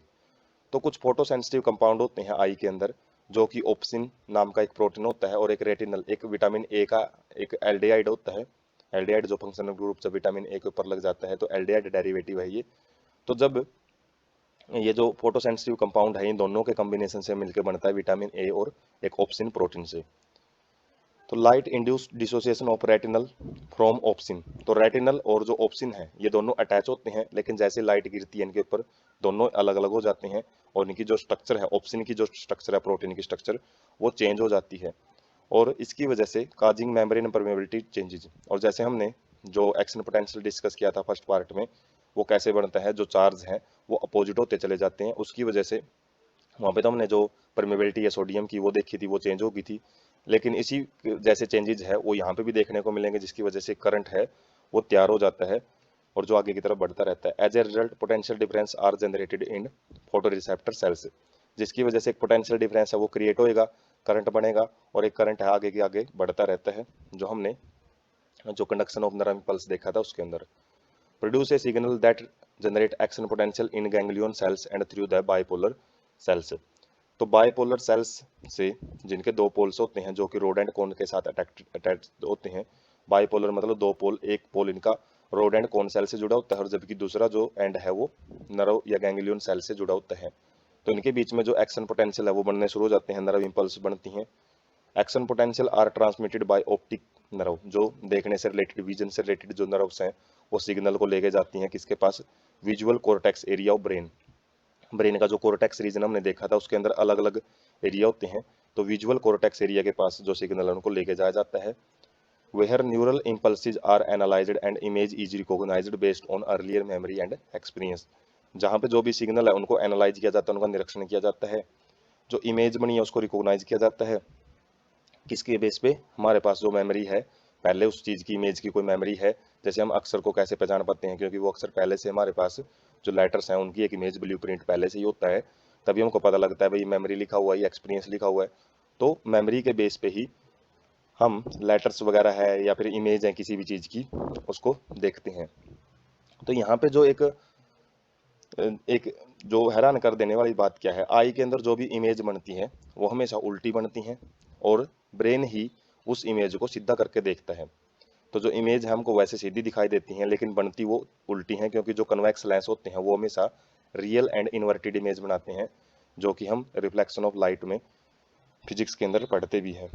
उसके बाद यहाँ पे हम देख सकते हैं जो मोमबत्ती है, मोमबत्ती की जो लाइट है वो कन्वर्ज करके एक रीजन के ऊपर बना रखी है और वो इमेज हमको कैसी मिलती है, हमें से इन्वर्टेड इमेज बनती है और ब्रेन उसको सीधा करके देखता है। और यहाँ पे हम देख सकते हैं जो लाइट है जब भी गिरती है किनके ऊपर, रोड एंड कोन सेल के ऊपर, उसके बाद बाइपोलर सेल होती हैं और बाइपोलर सेल्स ये वाली बाइपोलर सेल्स हैं, ये वाली रोड्स एंड कोन सेल हैं। तो उसके बाद जो नर्व्स हैं उनके पास सिग्नल जाता है और सिग्नल को किसके पास भेजा जाता है, जैसे आई है, आई के पास जैसे कोई लाइट गिरेगी तो लाइट जैसे ही इसके अंदर जूम करके दिखा रखे हैं जो भी रेटिना उसके अंदर चेंज आएंगे और जैसे ही फिर इसको आगे अलग अलग जो विजुअल कॉर्टेक्स रीजन है उसके अंदर भेजा जाता है ताकि उसको पहचाना जा सके। और जो कुछ चेंजेज होते हैं जैसे ये रोड सेल है, रोड सेल में जो सिग्नल है वो किस तरीके से आगे आगे पहुंचते हैं वो यहाँ पे रियलिस्टिक पिक है थोड़ी सी। तो यहाँ पे जो सोडियम चैनल है वो ओपन हो जाते हैं जैसे ही लाइट आती है, लाइट आएगी तो रोडोप्सिन है, रोडोप्सिन ऑप्सिन है वो अलग हो जाता है और अलग होएगा तो वो क्या होता है रेटिना से अलग होएगा। और जीटी ये अलग अलग एक कैस्केड होता है प्रोटीन का, एक आगे के आगे कॉम्प्लेक्स प्रोसेस होती है जो कि हायर क्लासेज में ज़्यादा डिटेल में पढ़ी जाती है। जैसे सीजीएमपी फॉस्फोडाइस्ट्रेज होता है वो क्या करता है, जैसे अलग अलग सिग्नल आगे के आगे तरफ बढ़ते रहते हैं जिसकी वजह से जो ओवरऑल मकसद होता है इनका सोडियम चैनल को ओपन करना होता है जैसे ही सोडियम चैनल ओपन होंगे तो एक जो हमने एक्शन पोटेंशियल देखा था वो एक्शन पोटेंशियल बनता है, और वो एक्शन पोटेंशियल आगे के आगे बढ़ता रहता है, और जिसकी वजह से वैसे ये 5 वगैरह ये बनते रहते हैं। और देख सकते हैं करंट है ही आगे के आगे तरफ बढ़ता हुआ जाएगा, और ये अलग अलग जो न्यूरॉन्स हैं सिनेप्सिस से होता हुआ ब्रेन के पास पहुंचाया जाता है। तो ये डिटेल रियलिस्टिक पिक है, ये ओवरव्यू है, और इसके अंदर जो हमारे समझने लायक जो चीज़ है वो नीचे वाली पिक है, जिसमें लाइट है उसको कैसे एक सिग्नल के अंदर भेज के जो विजुअल कॉर्टेक्स है उस रीजन में भेजा जाता है। उसके बाद है ईयर, जो कि डिटेल्ड में रहेगा, ये भी जो सेंस ऑर्गन है और जो कि हियरिंग का जो काम है वो देखता है। परफॉर्म 2 सेंसरी फंक्शन, 2 इसके काम होते हैं मेन, एक तो हियरिंग का और एक जो बॉडी बैलेंस है, जो शरीर का जो संतुलन बनाए रखना है, तो वो संभालता है ear. Anatomically divided into 3 major section, 3 major section होते हैं इसके, एक आउटर ईयर होता है, एक मिडल ईयर और एक इनर ईयर। सबसे पहले आउटर ईयर क्या होता है, कंसिस्ट ऑफ पीना, एक्सटर्नल ऑडिटरी मीटस कैनाल। तो पीना जो बाहर की तरफ एक स्ट्रक्चर दिखाई देती है हमको, जो कि कलेक्ट करता है किसको, vibrations in the air which produce sound. तो पीना काम ये होता है जो बाहर की तरफ जो स्ट्रक्चर दिखाई देती है, मैमल्स का करेक्टर होता है। और ऑडिटरी मीटस का मतलब जो एक ऑडिटरी कैनाल होती है, एक ट्यूब जैसी स्ट्रक्चर होती है जो कि ईयर ड्रम तक जाती है। एक्सटर्नल ऑडिटरी मीटस, जो कि एक मीटस का मतलब है एक canal, extend up to tympanic membrane, जो ईयर ड्रम है वहां तक ये फैली होती है, और इसके अंदर very fine air and wax secreting gland होती हैं, मतलब एयर होते हैं, और जो वैक्स सिक्रीटिंग मतलब मोम जैसे जो एक सब्सटेंस है वो सिक्रीट किया जाता है, किसके द्वारा, पीना है वो भी सिक्रीट करती है और साथ में मीटस है वो भी सिक्रीट करती हैं। तो इनका काम क्या होता है वैक्स का, जो भी इंसेक्ट वगैरह यदि ईयर में एंटर कर जाता है, डस्ट पार्टिकल एंटर करते हैं तो उनको ये ईयर ड्रम के पास पहुंचने से रोकती हैं। टाइम्पेनिक मेम्ब्रेन क्या होती है, connective tissue covered with skin outside and mucus membrane inside. तो बाहर से जो भी एक लेयर को कनेक्ट करने का काम करता है, कनेक्टिव टिश्यू होता है ये, जो कि जो हम बोल सकते हैं आउटर ईयर और इन मिडल ईयर को कनेक्ट करने का काम करता है। उसके बाद है मिडल ईयर। मिडल ईयर के अंदर 3 बोन पाई जाती हैं, मैलस, इनकस एंड स्टेप्स, जो हमने स्केलेटल सिस्टम में भी देखा था। ये 3 हड्डियां होती हैं, और तीनों हड्डियां ये क्या होती हैं, चेन लाइक फैशन में अटैच होती हैं, एक के बाद एक अटैच होती हैं। पिक में हम देखेंगे इनको डिटेल में। Increase efficiency of transmission of sound wave to inner ear, तो ये क्या करते हैं, जब थोड़ी से थोड़ी भी वाइब्रेशन होती है साउंड की, उसको बहुत ज्यादा बढ़ा के आगे इनर ईयर में भेजते हैं। मैलस क्या है, अटैचेस टू टाइम्पेनिक मेम्ब्रेन, और स्टेप्स क्या है, attaches to oval window of cochlea. मतलब जो सबसे पहले जो टाइम्पेनिक मेम्ब्रेन के साथ अटैच होती है वो होती है मैलस, उसके बाद आती है इनकस, और लास्ट में होती है स्टेप्स। और स्टेप्स बोन ही सबसे छोटी हड्डी होती है, जो कि जो कोक्लिया रीजन होता है उसकी ओवल विंडो के साथ अटैच होती है। ये ओवल विंडो क्या होती है, जहाँ पे वाइब्रेशंस हैं कोक्लिया के अंदर भेजे जाते हैं, और कोक्लिया के अंदर फ्लूइड भरा होता है, जो हम डिटेल में आगे देखेंगे। एक एस्टिजियन ट्यूब होती है जो कि कनेक्ट करती है मिडल ईयर कैविटी को फेरेंक्स के साथ, जो फेरेंक्स रीजन होता है उसके साथ कनेक्ट करने का काम किसका होता है, जो हमारी एस्टिजियन ट्यूब है। और इसका काम क्या होता है, इसके अंदर एक फ्लूइड भरा होता है, दोनों साइड यदि वो इक्वल है तो हमारा जो बैलेंस बना रहता है, और दोनों साइड में जो प्रेशर है ईयर ड्रम के उसको मेंटेन करके रखा जाता है। और यदि प्रेशर कम ज़्यादा होता है, उसी की वजह से जो हमको चक्कर वगैरह आते हैं, ऐसा लगता है इस साइड में गिरेंगे इस साइड में, तो एक जो बैलेंस बिगड़ता है वो एस्टिजियन ट्यूब की वजह से ही बिगड़ता है। उसके बाद है जो डिटेल्ड पिक है ईयर की, वो हम देख सकते हैं। सबसे बाहर वाली जो स्ट्रक्चर है उसको पीना बोलते हैं, और पीना के अलग अलग टाइप होते हैं, हेलिक्स जो हेलिक्स से बने होते हैं इसके अंदर, और लोब्यूल जो नीचे एक लटकता हुआ भाग होता है, लोब्यूल। और एक जो जो बाहर वाला जो एक पोर्शन होता है इसको ट्रैगस बोलते हैं। और उसके बाद यहाँ ये क्या होता है, जो एक पाइप सी होती है, डक्ट होती है, एक्सटर्नल ऑडिटरी कैनल। तो जो पीना और ऑडिटरी कैनल है ये दोनों, और ये जो सबसे बाहर वाला जो आउटर ईयर है उसको बनाते हैं। उसके बाद ये है टाइम्पेनिक मेम्ब्रेन, ईयर ड्रम जिसको बोलते हैं। उसके बाद यहाँ पे ऑडिटरी ओसिकल्स होती हैं जो कि हड्डियाँ प्रेजेंट होती हैं, पहली स्टेप्स होती है, उसके बाद इनकस, उसके बाद इनकस, और फिर लास्ट में मैलस। और मैलस किसके साथ जुड़ती है, कोक्लिया, मतलब एक स्पाइरल शेप्ड स्ट्रक्चर होती है जैसे स्नेल के ऊपर होता है, तो इस प्रकार से स्ट्रक्चर प्रेजेंट होती है, और इसकी ओवल विंडो के साथ में अटैच होती है कौन, जो स्टेपस होती है, वो सबसे छोटी हड्डी होती है। और ये तीनों बोन क्या करती हैं, जो भी सिग्नल आएगा, वाइब्रेशन आएगी, उसको ये ज़्यादा ज़्यादा बढ़ाने का काम करते हैं। ऊपर जो स्ट्रक्चर है ये टेम्पोरल बोन होती हैं, जो स्कल बोन होती हैं, स्कल बोन के बीच में खाली जगह होती है जो कि ऑडिटरी कैनल के लिए छोड़ी गई होती है। और उसके बाद है एस्टिजियन ट्यूब, जो कि एक प्रेशर को मेंटेन करने का काम करती है और ये फेरेंक्स के साथ जुड़ी होती है। और स्ट्रक्चर हम देख सकते हैं यहाँ पे कोक्लियर रीजन है और वेस्टिब्यूलो कोक्लियर नर्व है, जो कि यहाँ पे जो भी सिग्नल बनेंगे उसको ब्रेन के पास लेके जाती हैं। और जो कुछ स्ट्रक्चर्स होती हैं semi circular structure, semi circular canal बोलते हैं इनको, वेस्टिब्यूल, एक वेस्टिब्यूल रीजन होता है जिसके बारे में डिटेल से देखेंगे, और ये वेस्टिब्यूल अपरेटस बनाते हैं। और इस पीक में हम देख सकते हैं जो अलग अलग कलर हैं, जैसे शुरुआत में जो स्किन कलर है उसको दिखाया गया है। उसके बाद एक पिंक कलर है, पिंक कलर किसको शो कर रहा है, मिड ब्रेन को, जो मिडल ईयर को, और जबकि जो इनर ईयर है उसको ब्लू कलर से रिप्रेजेंट किया गया है। तो इसमें हम बिल्कुल रियलिस्टिक व्यू ले सकते हैं ईयर का, ईयर में क्या क्या स्ट्रक्चर प्रेजेंट होती हैं। उसके बाद है इनर ईयर, जिसको हम लेबिरिंथ भी बोलते हैं, तो उसके बारे में डिटेल व्यू देखेंगे। Fluid field inner ear consist of two parts, bony and membranous labyrinth. तो लैम्ब्रिंथ इनर ईयर होता है, इसके दो भाग होते हैं, तो बोनी पार्ट होता है इसका, एक मेम्ब्रेन्स एक झिल्लीदार पार्ट होता है। बोनी लैम्ब्रिंथ सीरीज ऑफ चैनल, इसके अंदर काफी छोटी छोटी कैविटी जो होती हैं, जो आगे के आगे बहुत सारे चैनल बनाती हैं।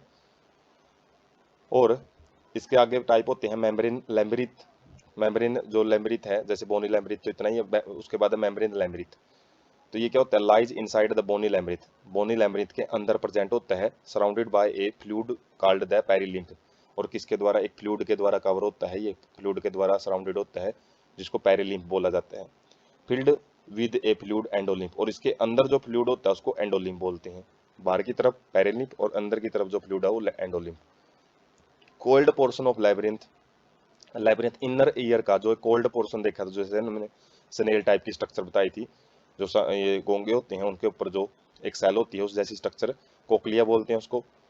मेम्ब्रेन कंस्टिट्यूटिंग कोक्लिया, जो मेम्ब्रेन कोक्लिया बनाती है उसको हम क्या बोलते हैं, रेजिनियर, और रेजिनियर एंड बेसिलर मेम्ब्रेन बोलते हैं। Dividing surrounding perilymph into upper scala vestibuli and lower scala tympani. तो जो ये मेम्ब्रेन हमने ऊपर डिस्कस की है, तो ये क्या करती है, जो इनर वाला जो मटेरियल होता है उसको दो भागों में डिवाइड कर देती है। जो ऊपर वाला भाग है उसको हम वेस्टिब्यूली बोलते हैं, जो कि ओवल विंडो के साथ आके अटैच होता है, कहाँ पे, बेस ऑफ कोक्लिया, कोक्लिया के बेस वाले रीजन में। और टाइम्पेनी है वो किसके साथ कनेक्शन करता है, मिडल ईयर के साथ आके ओपन होता है, जो इनर ईयर का जो रीजन है ना उसी के ये भाग हैं। उसके बाद जो स्केला मीडिया है, ये क्या होता है, space with in cochlea field with endolymph, endolymph के साथ एक भरा हुआ एक स्पेस होता है जो कि बिटवीन द वेस्टिब्यूली एंड टाइम्पेनी प्रेजेंट होता है, उसको स्केला मीडिया बोलते हैं। ऑर्गन ऑफ कोर्टी, तो ये क्या होता है, 2 नंबर में पूछ लिया जाता है इसके बारे में। Structure located on basal membrane which contain hair like cells auditory receptors. तो क्या होते हैं ये स्ट्रक्चर, होती हैं कुछ बेसलर मेम्ब्रेन के ऊपर जो हेयर लाइक स्ट्रक्चर होती हैं, हेयर लाइक सेल हैं वो प्रेजेंट होती हैं इनके अंदर, जिसको ऑडिटरी रिसेप्टर बोलते हैं। Hair cells present in rows on internal side of the organ of Corti, organ of Corti होता है जो उसकी अंदर वाली साइड में जो हेयर वो प्रेजेंट होते हैं। Basal end of hair cell, hair cell का जो बिल्कुल बेसल भाग होता है वो किसके कॉन्टेक्ट में होता है, एफरेंट नर्व फाइबर, जो कि सिग्नल को दिमाग के पास लेके जाते हैं। तो हेयर्स हैं यहाँ पे, जैसे ऊपर हमने rod and cone cell eyes में देखी थी, तो उसी प्रकार के जो सेल हैं यहाँ पे हेयर सेल होती हैं जो कि वाइब्रेशन को डिटेक्ट करती हैं। A large number of processes stereo cilia are projected from the apical part of each hair cell, जो प्रत्येक हेयर सेल है उसके जो टिप वाला रीजन होता है वहाँ पे बिल्कुल बारीक बारीक से सीलिया होते हैं, मतलब इन हेयर के ऊपर भी सीलिया प्रेजेंट होती हैं, सीलिया हेयर से भी छोटी स्ट्रक्चर होती हैं। और टेक्टोरल मेम्ब्रेन क्या होती है, a membrane elastic membrane above the rows of hair cell, जो हेयर सेल है उसके ऊपर एक बिल्कुल इलास्टिक का मतलब लचीली मेम्ब्रेन होती है, उसको टेक्टोरल मेम्ब्रेन बोलते हैं। और ये मेम्ब्रेन बहुत ही ज़्यादा सेंसिटिव होती हैं, थोड़ा सा भी यदि वाइब्रेशन होता है कोक्लिया के अंदर, वो वाइब्रेशन इनमें डिटेक्ट कर लिया जाता है और सिग्नल बना के ब्रेन के पास एफरेंट नर्व फाइबर्स के जरिए भेज दिया जाता है।